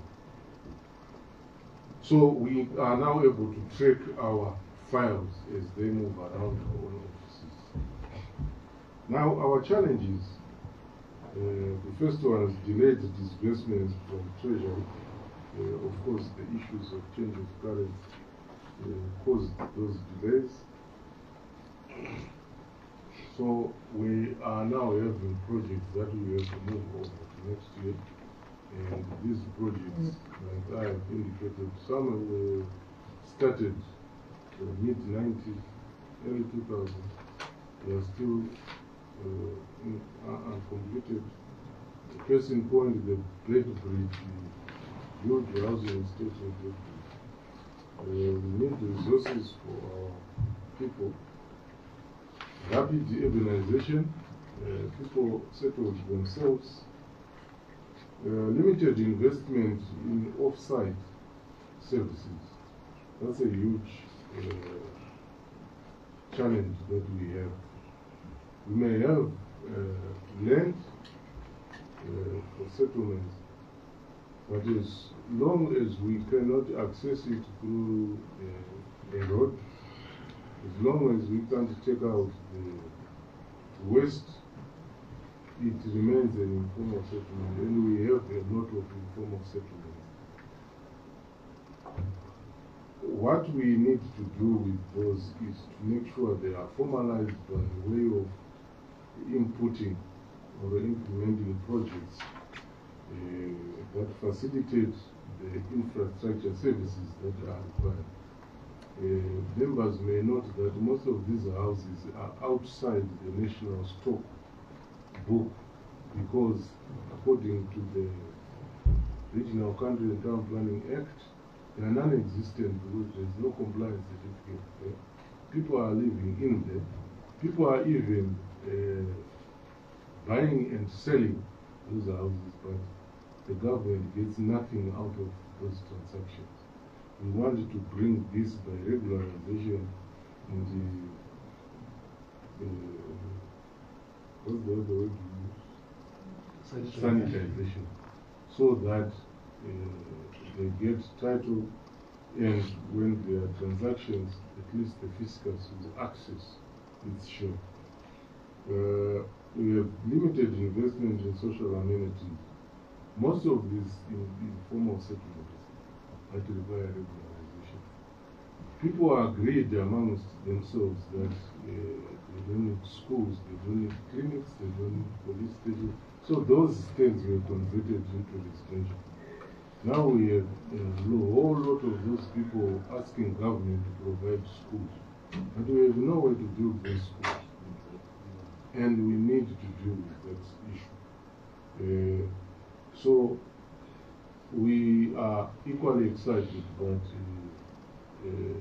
local government voted or issued a moratorium on state land and require planning prior to people settling. I think that will also serve us well in terms of social amenities. Limited access to housing finance. This is mostly related to our multi-currency system. Now we have a statute that says up to 2030. So what it means is you can only get a mortgage for less than 5 years. And such mortgages are heavy. And people can't afford them. Therefore, all we are saying is there are people who are able to provide for themselves. Not everyone will be provided for, like government. Government ordinarily should provide social housing. Social housing, by its very nature, the honorable member, is a rental of housing. At the end of your problems, a citizen must be able to be honorable enough to move out and sort themselves. But we have a situation where even people in very old suburbs,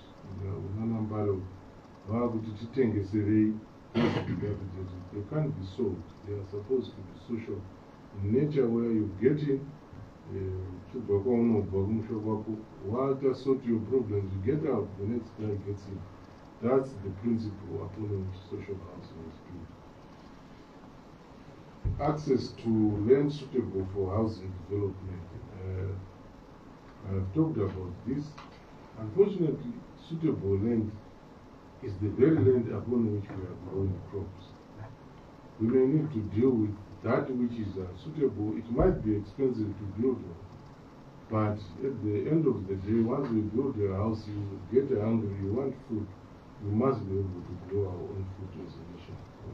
Environmental degradation, we have witnessed this, where people are building wetlands and they create an issue when a disaster strikes, especially during the rain season. People are told not to build in wetlands, but they then go ahead and build in wetlands, and for some reason people are able to complete houses within the 12 hours of the night. You pass by your minutes around our presentation. There are houses there, and people are already living there. Yeah. Now, our priority project is to continue constructing flats. Now we have our work cut out. The provincial office for March North is supposed to move to Pan. We only have, I think, 19 houses, and one for the Minister of State, one for the Secretary. So we need to construct at least 5 blocks of flats to accommodate the civil servants who will move there. We need to try and sanitize on a pilot basis 1 to 3 of the irregular settlements that we have. Some are well organized and people are warming up. There is now trust that they gained the government. We need the enhancement of maintenance for government houses and provinces. Urban renewal has been talked about. It's one that we will undertake working with local government. Where citizens are amenable to participate with their own funding on regularization, we are facilitating. We are working with them, facilitating planning and local government supervision of local authorities upon which the land is built. Now, going to 2025, honorable members, our bid for 2025 was 5.2 million. And what we got is 5.2 billion. What we have been given as an envelope is 326 million. And that gap is too huge. We try our best to cover it by way of getting the private sector involved. But our main focus on civil servants housing will be affected. And this affects service delivery. I have witnessed a number of civil servants turning down promotions. Anenge ari kuchiredzu kwaari ne3-bedroom house yegovernment is promoted to deputy director at national level, director at national level, considers kuti akuuya kuHarare kuzogara nevanhu. For their own dignity, they would say, I'll pass on that. Maintain my dignity here. I've been comfortable. The rise doesn't change my life that much, except I will have to swallow pride and start greeting one.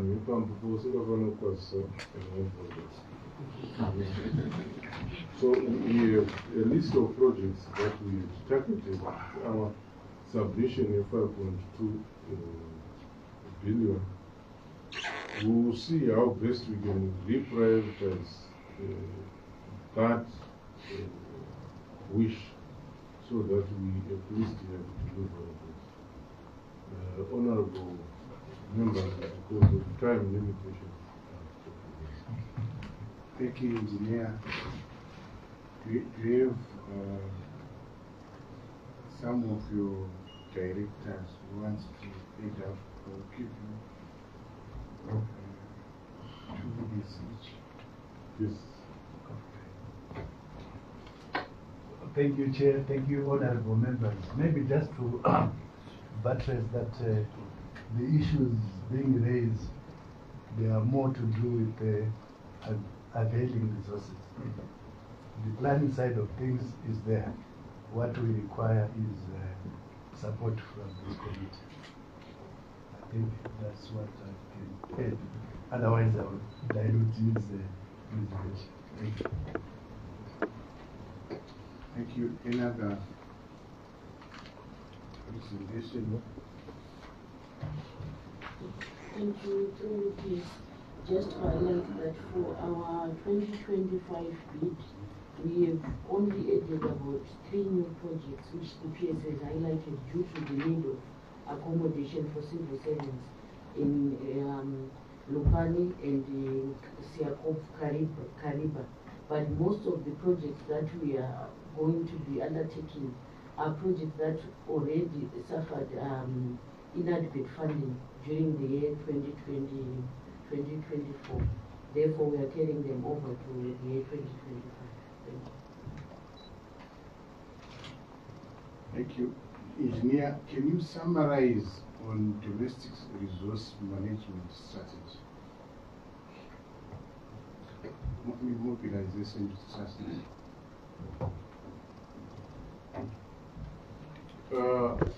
On domestic resource mobilization, honorable members, our target is mostly the pensions and provident fund. Why we have picked on that is they have a pool of funds, and it's even provided for a flow that I think it's 20% of that pool must be invested in housing. Right? That's where they get the prescribed asset status, which is issued by the Ministry of Finance in consultation with the Council for Pensions and Provident Funds. Right? Like I said, the rent regulations are the biggest impediment to their participation. What these regulations do is that they allow these pension funds as developers to charge market-related rentals for only 10 years. Thereafter, the government steps in and starts controlling rentals. That is their biggest challenge. 10 years is not adequate for them to recover what they would have invested. Ordinarily, a mortgage in this country is 25 years. And that's what they are looking at. After 25 years, they will have gotten value for their members. Like I said, this is a members' fund. They need to grow the fund, they need to preserve the value, and they need to assure their members that when they retire, those who will still be employed, they will get their pension. Right? For as long as they cannot get the assurance of a period that enables them to recover the investment, to grow the investment, they are hesitant to enter the field. What I have noticed them doing is that they go behind either a building society or a developer, loan them money, but quickly dispose as soon as the development is completed. They are getting better returns there than to stay in the pension. Ordinarily, pension fund is a pension is a patient form of funding that people use to utilize and to fund themselves to develop. So we want the pension funds back. That's point number one. Point number two, we would also want individual citizens to participate, but this time on a properly structured scheme or schemes. Properly structured. Those who remember, we ran a scheme, pay for your house scheme. Pay for your house scheme, I think it was late 90s. The intention was good, but the structure was bad. Because every citizen who had the earning capacity was contributing to that fund. But that fund was not specific to each individual. Right? And like all pyramid schemes, they collapse. So right now we are saying if there's a chunk of land or a grouping of people in Marsh East, for instance, who would prefer to live in Marewa, look for get land from local government. If there are 20, we get land for 20 people. And contribute towards the development of that land which fits 20 people. And we manage the fund as a standalone fund. It's either they are managing them as a group or they are getting assistance from the state. This ensures that all money is contributed to go towards the development of that specific space and nothing else other than that.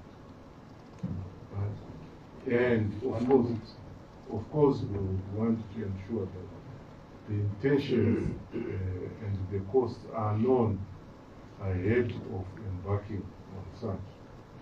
If it's a large grouping and they want to build their own houses, we must make sure that there is uniformity in terms of the cost of housing.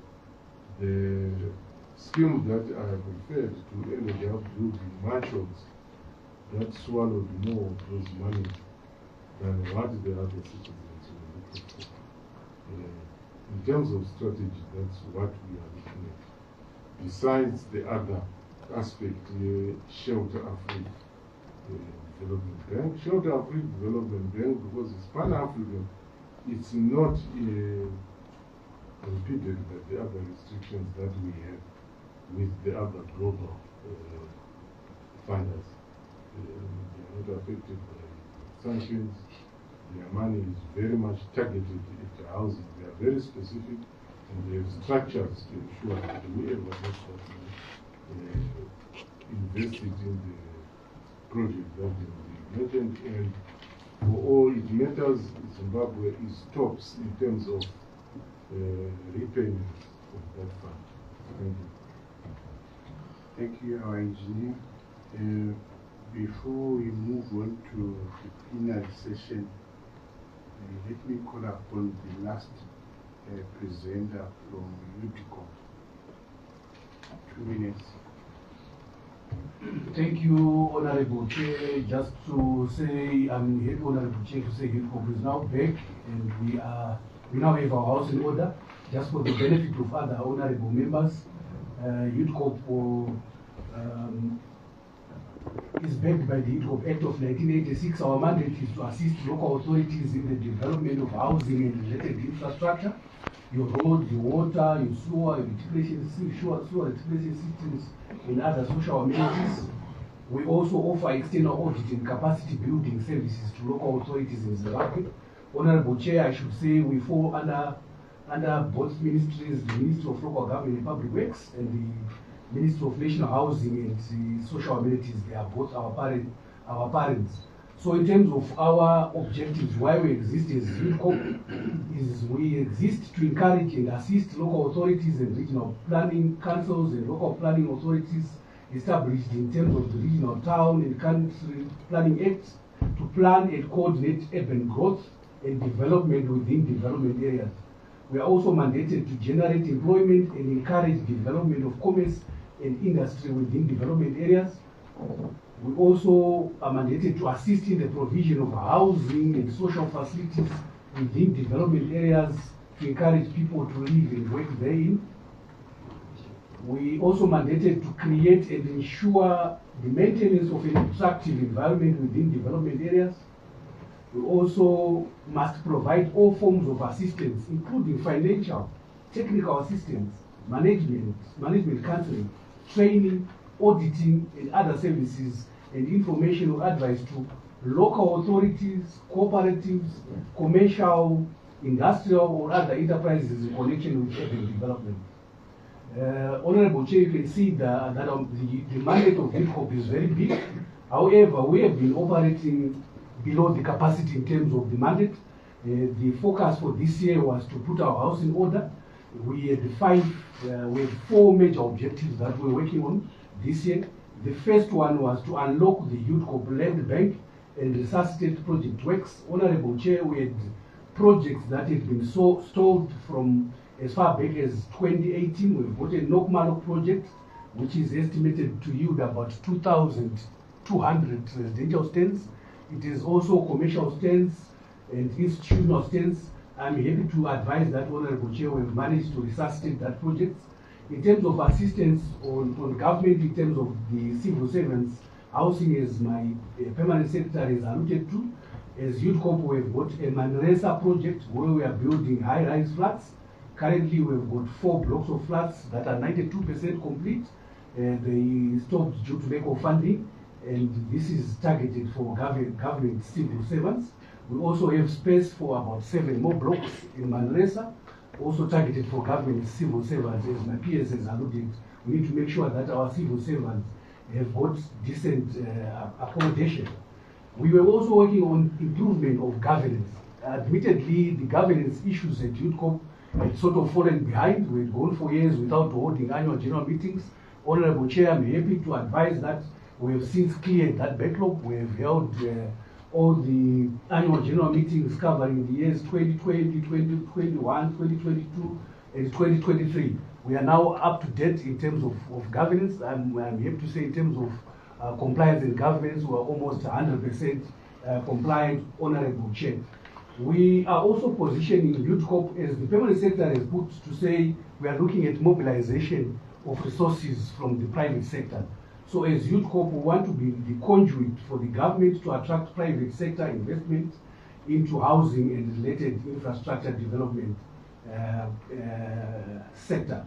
We're also working on turning around Youth Corp from a loss-making to a profit-making position. I'm happy to say we have since done that. Last year, 2023, we recorded a profit. It is important for us to be profitable so that we attract the necessary resources from the private sector. So in summary, what were the challenges that we were facing? The first challenge, Honorable Chair, is funding. The corporation does not receive funding from Treasury on a yearly basis because it's expected to operate as a commercial entity. So in terms of funding, the corporation last received capitalization from the government in 2016, which helped to start the two projects that we have, the Nokma Local Housing Project and the Manresa. However, the funding was depleted due to situations that were beyond the corporation's control, such as inflation. So we are really looking for funding to really resuscitate and make sure that we finish these projects. We also have a challenge of where we are losing external audit business because we're used to audit local authorities, but we are losing external audit business to the private sector through the Auditor General's office. There we are also appealing to say, as a public entity, if we can get more business to audit local authorities, it will be government sort of maintaining resources inside government institutions. So what we are really calling for, Honorable Chair, is sort of once-off capitalization from the shareholder, and from there on, the organization will be self-sustainable, where we then embark on new projects. So it's a once-off capitalization, because once we do that, we expect to plow the funding into projects that will have both impacts to the nation in terms of provision of housing to citizens of Zimbabwe, at the same time creating revenue for more and more projects. So our budget bid is put through our parent ministries. I do submit, Madam Chair. Thank you. We are now moving on to the plenary session. Honorable members, we have points of clarity. Honorable. Thank you very much. Thank you very much, Chair. This is directed to the PS. For the first time, I think the local authorities have got a father. All along they've been fatherless. While I'm saying this, you are trying to equip them with all relevant tools to collect, for example, garnishing powers, and the use of the Zimba. I give you a hand of applause upon that.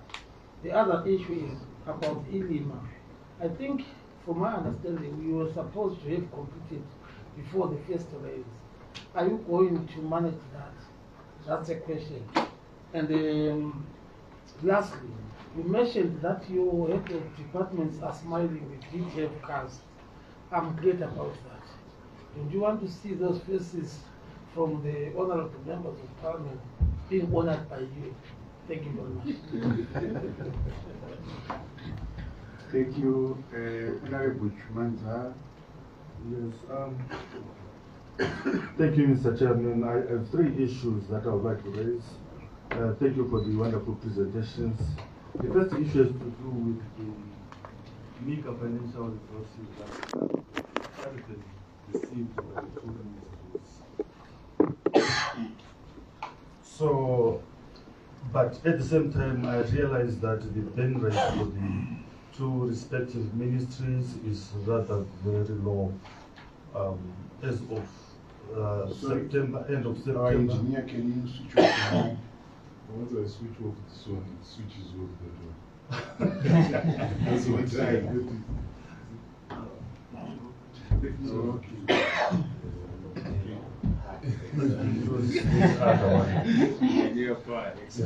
So I talked about the burn rate, which I consider to be very low, and I'd like to find out from the two ministries whether there are any other factors other than the late disbursement which can be attributed to the low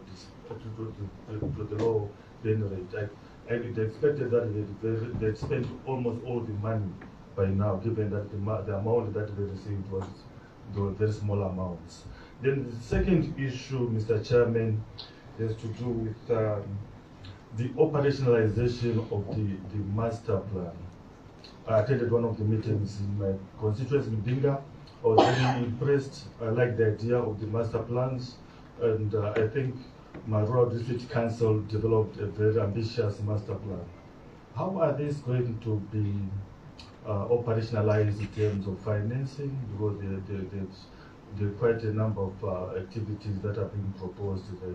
Is it going to be through the Ministry of Local Government, or are there other avenues for resource mobilization to ensure that these are operationalized? And then the last issue, I'm very happy that you mentioned about Lupani. Lupani is our capital city in Mati North. So most of our people travel long distances to Bulawayo to get some services. So the idea of ensuring that there's a project there, whether it's a housing project for construction of office accommodation or accommodation for the civil servants, I think this will go a long way in ensuring that the services are provided at Lupani level instead of people going all the way to another province, which is right. So this is just a comment. I applaud that decision that you've made. Thank you. Mambo. Mazita che. Kadine funo. Sisane mai. Tichitenda ma presentations atanzo. Ba kune both ma PS edu. Uye ndichitenda vachikoro wazama kutsanangurira imba ino zvavakaedza kugadzirira madzimambo. So ndinoda kuve ndinomubvunzo clarity. Andingangoda kunzwisisa kuti vongotanzwa nezvemabudgets. Asi pane mabudgets andisina kunyatsonzwisisa kuti ministry yedu iri kuti kudini nyaya ye-standalone budget ye-institution yedu ye-traditional leadership. Handina kunzwa kuti vari kuti kudini. Maringe nekuti the National Council of Chiefs ione kurana their own budget. For example, handizivi kuti bid iri ravakaita for 2025 tine ma-issues vongotoda kutenda zvikuru kuti PS neministry vakazama madzimambo ese ave nemota, toda kuvatenda zvikuru. Asi pabudget hatizivi kuti mota hongu dzinofamba asi dzinoda ma-services. Hatina kunzwa budget tacho kuti is it going to cater, because ra 2023 paive nenyaya iyoyo asi up to date hatina kana mota imwe chete yamambo yakaseviswa. Saka taidawo kuziva kuti budget iri did they consult the National Council of Chiefs kuti tizobuda nebid ravakapa tichizopindurwa kupuwa iri rakazopuwa as the 2025 bid for National Council of Chiefs. Uyezve lastly ndoda kubvunza PS weku-National Housing. Ndofunga ndivo zvakare vanoita nyaya dzekuvakwa kwemacourts nedzimba dzemadzimambo. Handina kunzwawo panyaya yavo kuti vane bid here yavakaisa towards nyaya iyoyo yekuvaka matare emadzimambo nedzimba dzavo nematura. Tiri kutenda president vakapa zunde remadzimambo, but tinofungidzira kuti tichiteera tsika dzedu tinofanira kunge tiine magranaries ekuchengetera zvirimo. Budget yavo, did they consider all that and vakaisa rebid yacho? Ndozvandoda kuti ndinzwe as a clarity from both ministries. Thank you. Maita Mambo.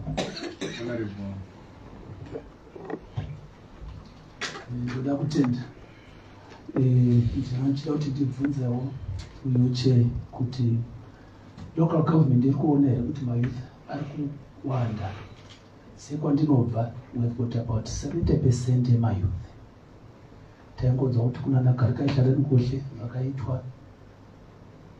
Se local government mune danho ripi kana muchitasa mayouth Ndanga ndichiona local government mazuva ano havana mari yekudevelopa local councils edu, saka vari kupa land private developers. Private developers kana vapedza stand inogona kutengesa kuti 7,000 or 8,000. Muyouth haagone kuitenga stand iyoyo. Mukauya pandinobva kuCountry Park munoona imba 1 ichigara mafamilies 7 or 4. First born arora ari kugara imomo hana imba, second arora ari kugara imomo hana imba. Saka local government titarisa majority yemayouth edu, majority yamayouth kuda kaikozvino. Mune danho ripi ramunogona kutora tibatsire mayouth?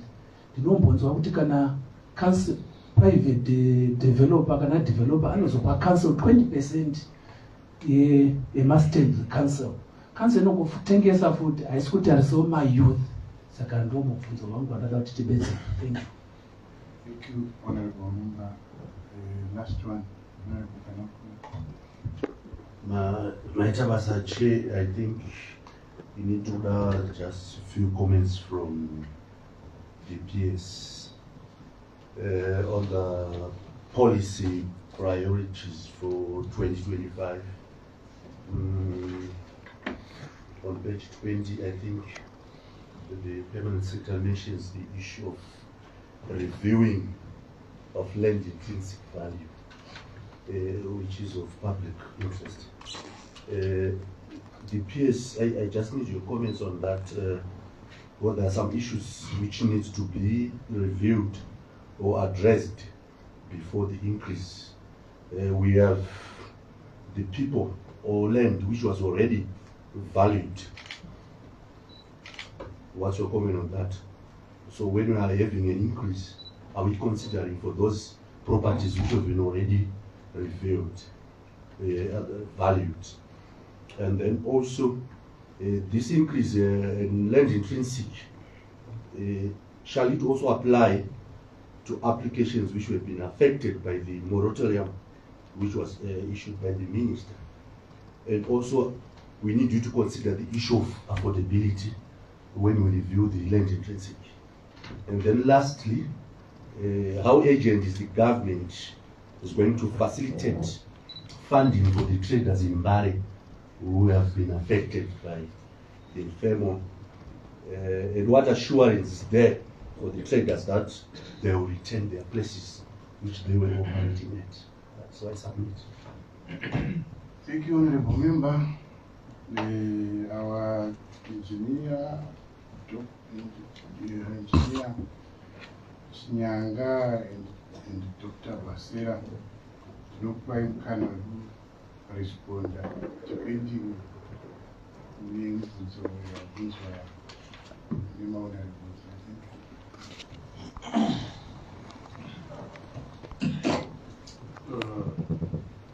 Thank you, Chair.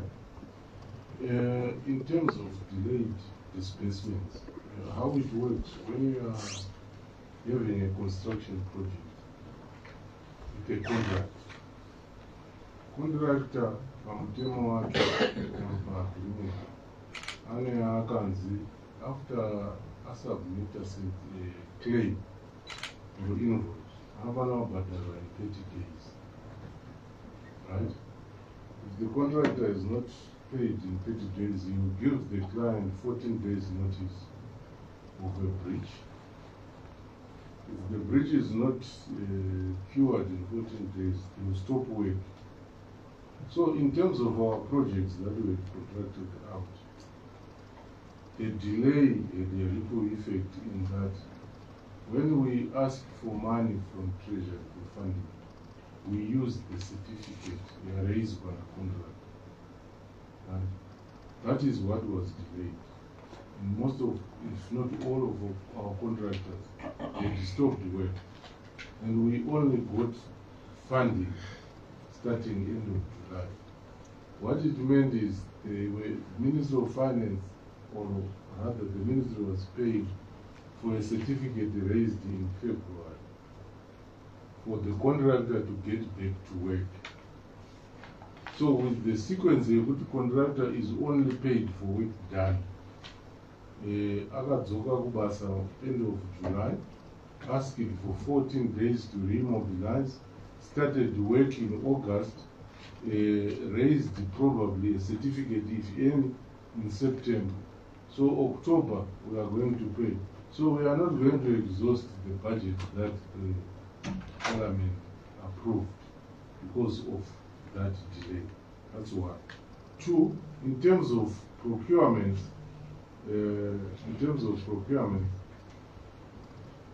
again, because we had delayed funding, some of our suppliers decided to withdraw from the supply agreement because of delay of implementation. Most of the suppliers understand that government delays in pay, and they don't supply before payment, right? So we had to re-engage again in procurement processes for us to get the supplies that we required, or alternatively, when the devaluation took place again, we had to re-engage the procurement regulator for us to adjust the contracts already entered. So in short, the budget that was approved hasn't been exhausted, and we don't see it being exhausted by the end of the year because of this litany of process and procedure and regulations that we have to deal with before we access the payments. In terms of the chief's houses, I think there is an internal consultations taking place. If members remember, this was done mostly by the Minister of Rural Housing then, 05 to 08, where I was with that ministry. Then we built model houses. What we wanted to display is that people and citizens could build houses that reflected that quality in terms of a homestead. Why for the chief? Because everyone can access the chief's homestead. It's not much of a private affair, right? In terms of then going forward building chief's houses, the policy was not properly enunciated, but there are consultations going on as to the sustainability. In terms of the costs, the bid goes under the social amenities fund. We are not being funded under that fund, but we think chief's courts are a noble thing because they remain extant. Even if an incumbent chief passes on, the one who comes in will still use the same facility. It's not like it's owned by the incumbent. It becomes a community property that will be utilized by the chief who is there. So we are not getting funding under the social amenities fund, but we are trying to crowd in donors and partners, but they are mostly concerned about health facilities, education facilities, and so which impact children mostly. I will partly answer on the youth's housing.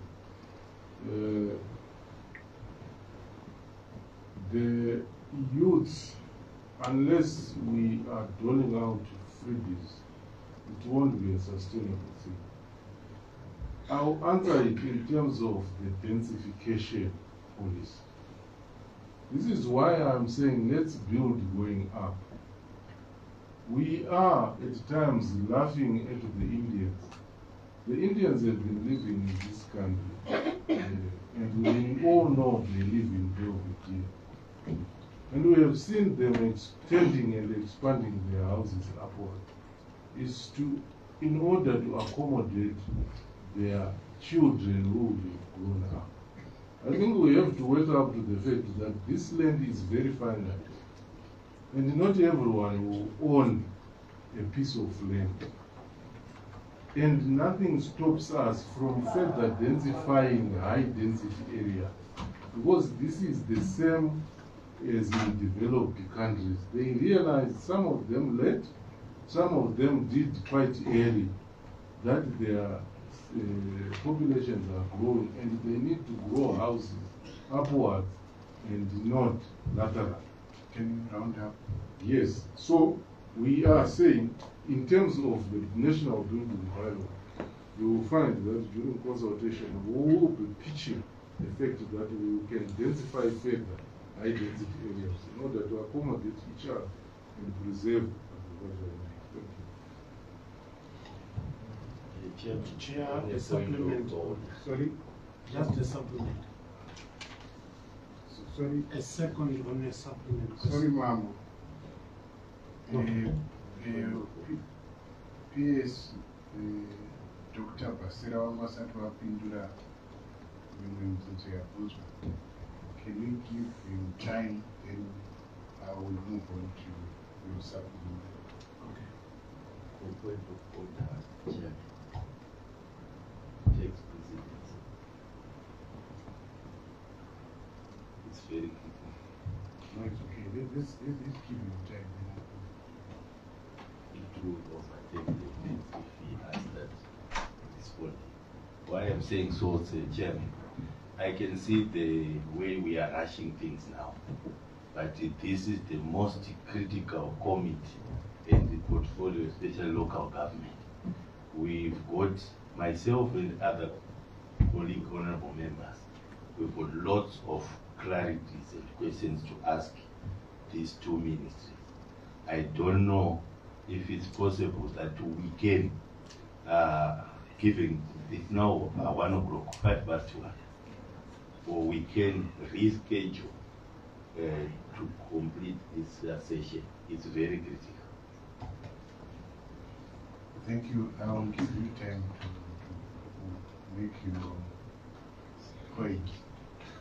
Engineer.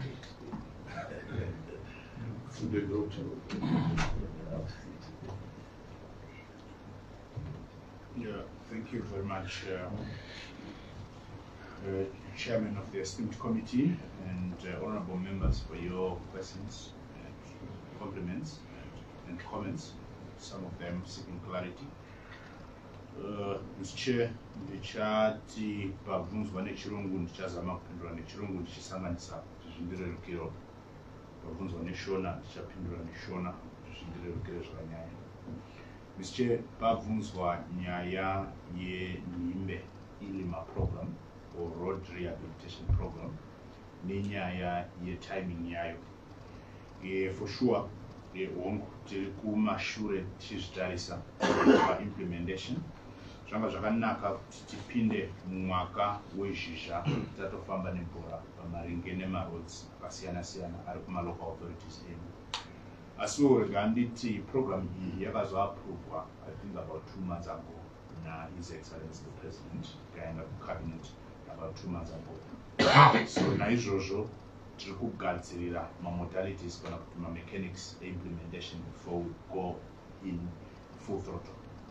Now, regarding taure futi kuti one of the modalities dziripo ndedzekutenga mishina yekushandisa kugadzira migwagwa.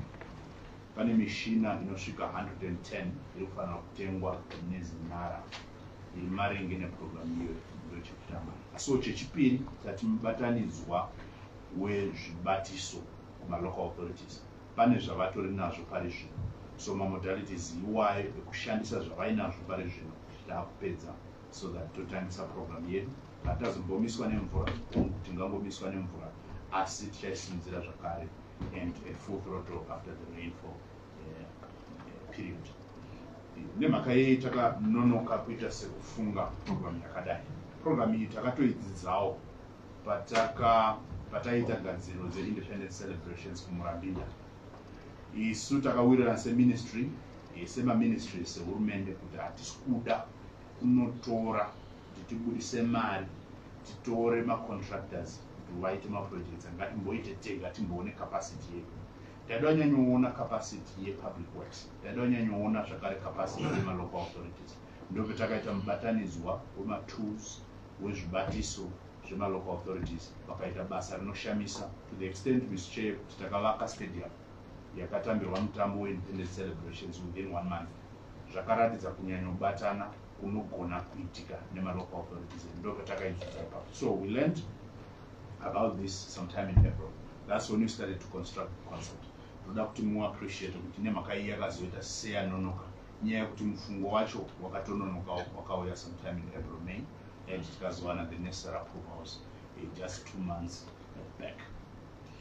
Asi ndoda kufara, ndikufara zvakanyanyisa ndichirepota kwamuri kuti zinara yakatoti mari vanayo ndo chakanyanyokosha ichocho, yekutenga mishina uyezve yekufanda fuel, yekufanda mabasa. Uye tikatarisa Mr. Chair, tichaona kuti rimwe dambudziko rainyanyooitika pamwe patakazvidzidza zvakare kuti tikaita humwe hwohwo kana kuti ilima iyoyo zvingatibatsira ndepekuti zinara inoreleasa mafunds anozi mazinara funds kune ma-local authorities. Asi taiona isu usage yemafunds iwayo, mari yaizotoguma yadzoka kuzinara isina kushandiswa nema-local authorities. Why? Vanenge vasina capacity yemishina, one, but also capacity in terms of coordinating road construction works.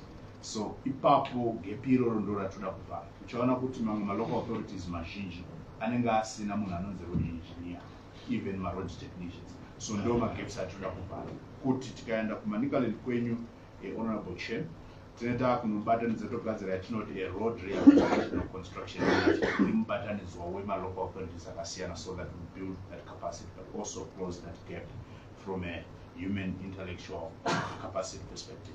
Mr. Chair, rega ndiende panyaya, Mr. Chair,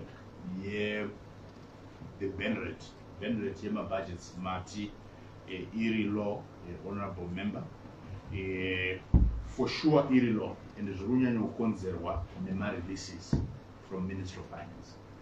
Tine zvinhu zviviri, pane yatinoti budget release. Budget release ndeyekuti tarequesta mari haisati yauya secash kuti tizonobhadhara ma-contractors. So izvozvo zviri kunonoka ndo chekutanga the budget release process. Kozouya the cash release, the actual cash, apo ndo patone dambudziko rakanyanyisa 99%. Ndo patoda kuti parliament, this esteemed committee, mutibatsiro, and I think both ministries, mutibatsiro, so that gare mumbo dana meeting the Minister of Finance just to catch up. And I was going to recommend, Mr. Chair, maybe even every quarter of the whole budget cycle, fiscal cycle, to ita ma meetings isutire vaviri, then mumwe oda pa giant wamatanga with Minister of Finance, then motivunza kuti mapapi topindurana imi muri in front of you, pamwe zvingatibatsira so that we get my resources on time. And ndichipa mafigures, Mr. Chair, sekutaura kwandaita, so far tapa 58%. We are not pleased because tasara in 1 month. Dzimweni dzenguva zvavanozoitawo vanoti vanozviita sei, vanoti musi wa 28 December vanobva vaisa mari yavo ikabalanza ikoa ma-releases imi pamwe mune maenda kuChristmas oro zvinhu zvekutenga kuda pamwe zvine zvabharwa oro zvaobvatekwa nema-events, then you lose out. Musi wa 1 January mari iyo yakutodzoka exchequer treasure. Ndo zvimwe zvinoitika kuti izvozvo. So ndosaka tiri kunyanya kuda kubatsiro rwenyu rweparliament mutibatsirewo the two ministries, even maybe other ministries, so that we get my resources on time. Now, isu zvatakaita seministry, tinogara takalaina ma-procurements edu. Tine yatinoti procurement plan. Procurement plan inofanira kuuya by February, March. Ndiye ma-procurements achaitwa gore rese for ma-votes atino-administer. And in this case is the NCC vote, as well as our vote, which is the vote 13. And my programs of devolution agara anenga akangolainwa up, but my releases, however, do are kunonoka. So procurement processes, all administrative processes, but my releases, a budget as well as a cash, do are kunonoka. Regarding the Mr. Chair, imwe example iri pedyo nemi sevaridzi vanomirira vanhu kunzoko ye-devolution funds. Pama-devolution funds pari zvino tasara ne2 months, Ms. Honorable Member, kuti gore ripere. But so far, takwanisa kuwana 17% of what the Constitution says should be provided for devolution this year. We are supposed to get 5% of the total revenues collected. And in this case and in this year, we were supposed to get 2.5 billion ZIG. But so far, we have gotten 385 million ZIG. So at this rate, not to next year, but even this year for my releases, so that we close this the 83% gap in terms of devolution.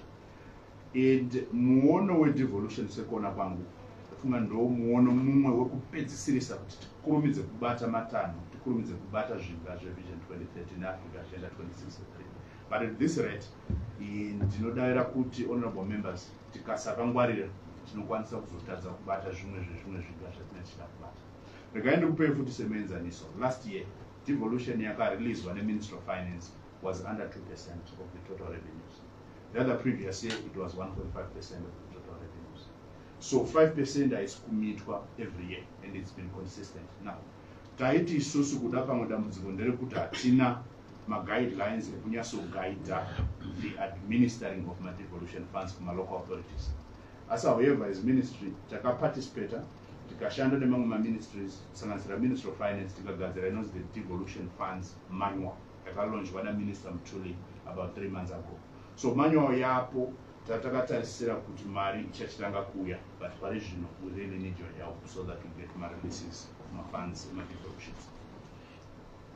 Then ndoenda panyaya ye-operationalization yema-master plans. Tinofara kuti mazvionawo kuti there is traction background zviri maringe nema-master plans. Ma-master plans anobatsira kugaida development. Kana development ikangoita haphazard, ndo inokonzeresa tinoti ma-dysfunctional developments or dysfunctional settlements. So naizvozvo ndosaka president vakaisa mutongo nemuono wekuti every local authority inofanira kuita master plan yenzvimbo yayo for a particular period, usually 5 years, maybe kuda kusvika pa 10 years. Asi naizvozvo ma-local authorities ese rega ndiripoti ndichiti 86 of the 92 local authorities vane ma-master plans or atova pedyo nekuappruvwa neministry. Asiwo mabvunza mubvunzo wakanaka kuti rimwe danho kuita master plan, asi rimwe danho rakakosha now to operationalize that master plan. And that's what we now need to work on. Now, tichitanga nesu as ministry, tisu varidzo master plan yeNew City. Ndo paya pandati tine yatinoti the investment prospectus. Bhaibheri rema-investment opportunities anosanganisira muNew City ratakuda kuzobuda naro kune ma-investors, private development partners and so on and so on, kuti vauye vaone ma-opportunities ari muNew City. So the same model ndo yatoda kuita mirror and replicate across the 92 local authorities. Kuti each local authority, after yane master plan, that's only the beginning, not the end. But actually, the actual thing which should happen is for them to have a Bible of opportunities. Each local authority should have a Bible of opportunities in local authority in their jurisdiction, so that investors can now chip in and come in and invest and cause the development. Now, my local authorities edu vane my own funds avo avanokwanisa kushandisa to trigger the operationalization ema-master plans. Ndosaka tinoda kuti vanyanye kutowandudza revenue collection now, so that they also build their own capacity to be able to develop and to cause development, servicing and so on and so on. They need to do that. And that's the reason why the esteemed committee so that vanokwanisa kusimudza their revenue collection capacities. Regarding the estate account. Estate account is mari inoenda kuma local authorities through the saver plan. Mari ine mitongo kana kuti mitongoryo unoziva chairman, mitongoryo kana kuti mutemo or ndemo dzinofana kuteedzerwa nemari inofana kuenda towards specifically servicing and development. Now tikakwanisa kuita matanho atiri kuita land value yoti kwirei, masales oti kwirei and so on, tinoita vaka capacity. Ndosaka tiri kuda rubatsiro rweinvestment members so that you help us in terms of that respect, so that our local authorities, they sell more but also get more, so that they cause development and therefore the operationalization of the master plans. Regarding panyaya yelupane, and thank you very much for that compliment. The government made a decision through cabinet kuti kulupane kuma 90-something% in terms of completing the composite offices, the composite complexes and so on, ziri kulupane. But ngatichitoende nekukurumidza so that zvimwe zvine zvasara misaridzirwa tinoipedzisa kana tapa ground. So ndo zvatakuita izvozvo, and very soon we are aiding as Minister of Local Government as well as Minister of National Housing and other MDAs. Ma-ministries anokwana 9 atova nenzvimbo dzekuenda kulupane. Uyezve the provincial structure yeMatabeleland North yatova nenzvimbo yekuenda kunoshandira. weMinister of Housing tichibatidzana tichibatsirana takuenda tichinodevelopa dzimba ndoimwe kanga sub-program kakati mashure zviri maringe neLupane. In light of devolution, it's onerous that each province inofanira kuita capital city yayo, and as such Matno indeed deserves Lupane, and we are almost 90%. In fact, not almost 90%, but over 90% in terms of completing that particular project. Now, we are now aiding the migration of people, vanofanira to Matno, kuti vaende vanoshandira nzvimbo yavo yakanaka. So that process is underway. And this side of the year, we were given a target to get that process, and also the other snags before we are 100%. Mambo chikwaka, I'm sorry, but zvashada kuti muri mukwasha, so toti I'm sorry mukwasha.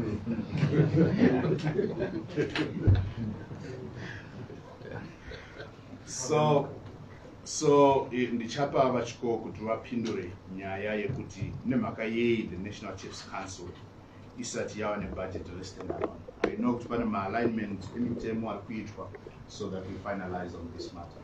But I think it's high time, Mr. Chukwu, that we finalize on this matter. It is high time, legal and finance, that we finalize on this matter so that they are stand-alone.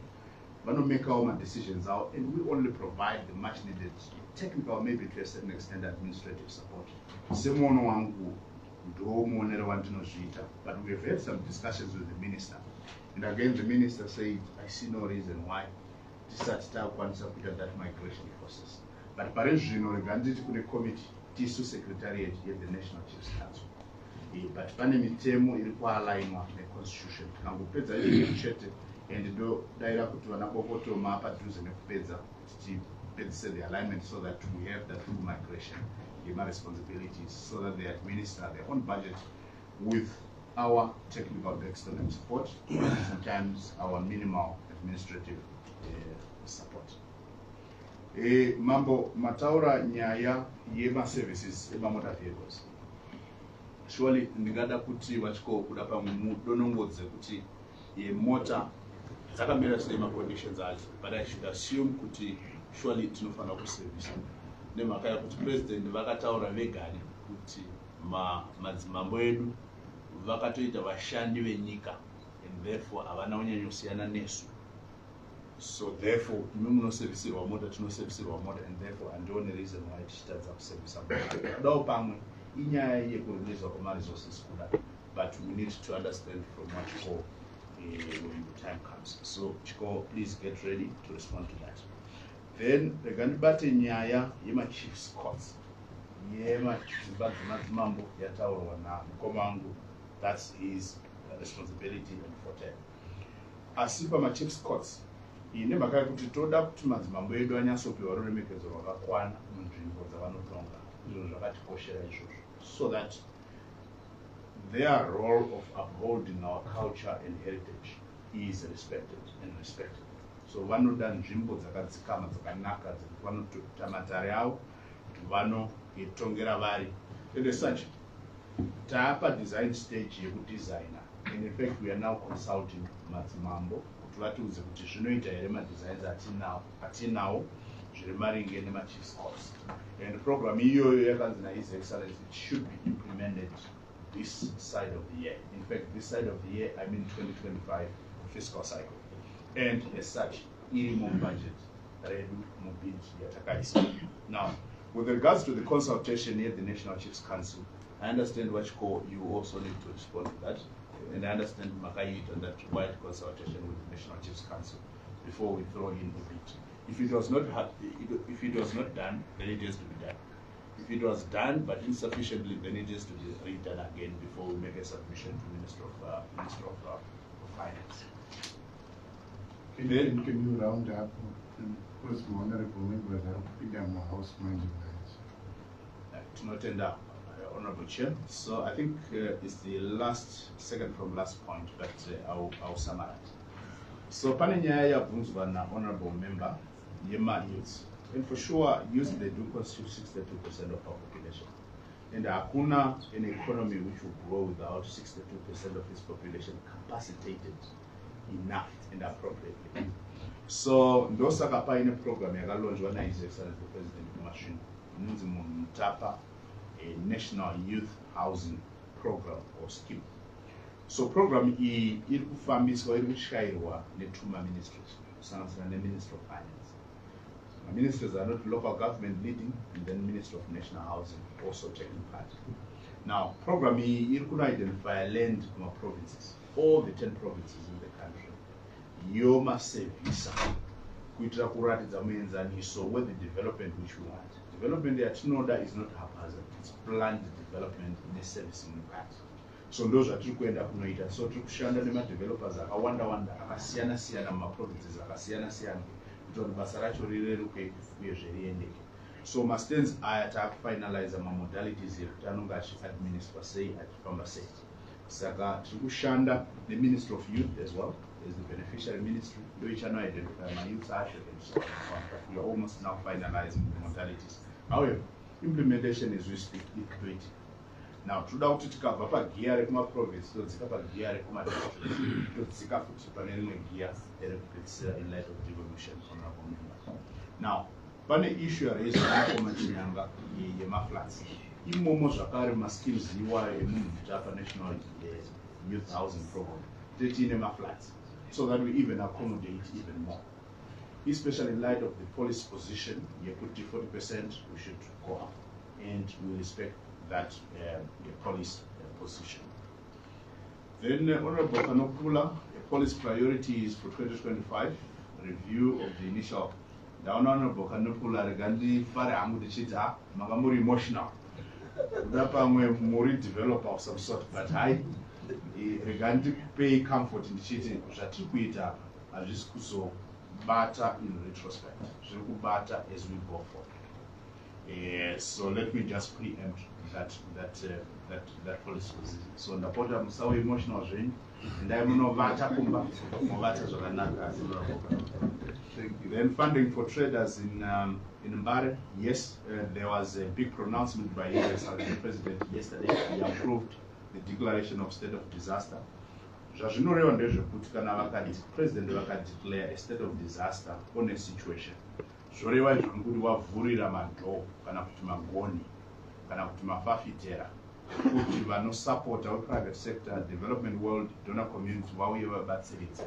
Ndo zvazvinoreva. Asi isu sehurumende tisitendere the leading player, and especially through my chief director Mankomo. So this is really leading in the sense that we are going to be funding the development, and in fact, under the banner here, building back better. So we are going to build back better the markets Zekumbare, so that we have some better and upgraded marketing spaces for our people. So my development partners, my private sector players, the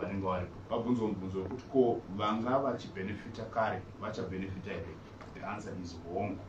So obviously one of the first steps is pretty like a search and rescue.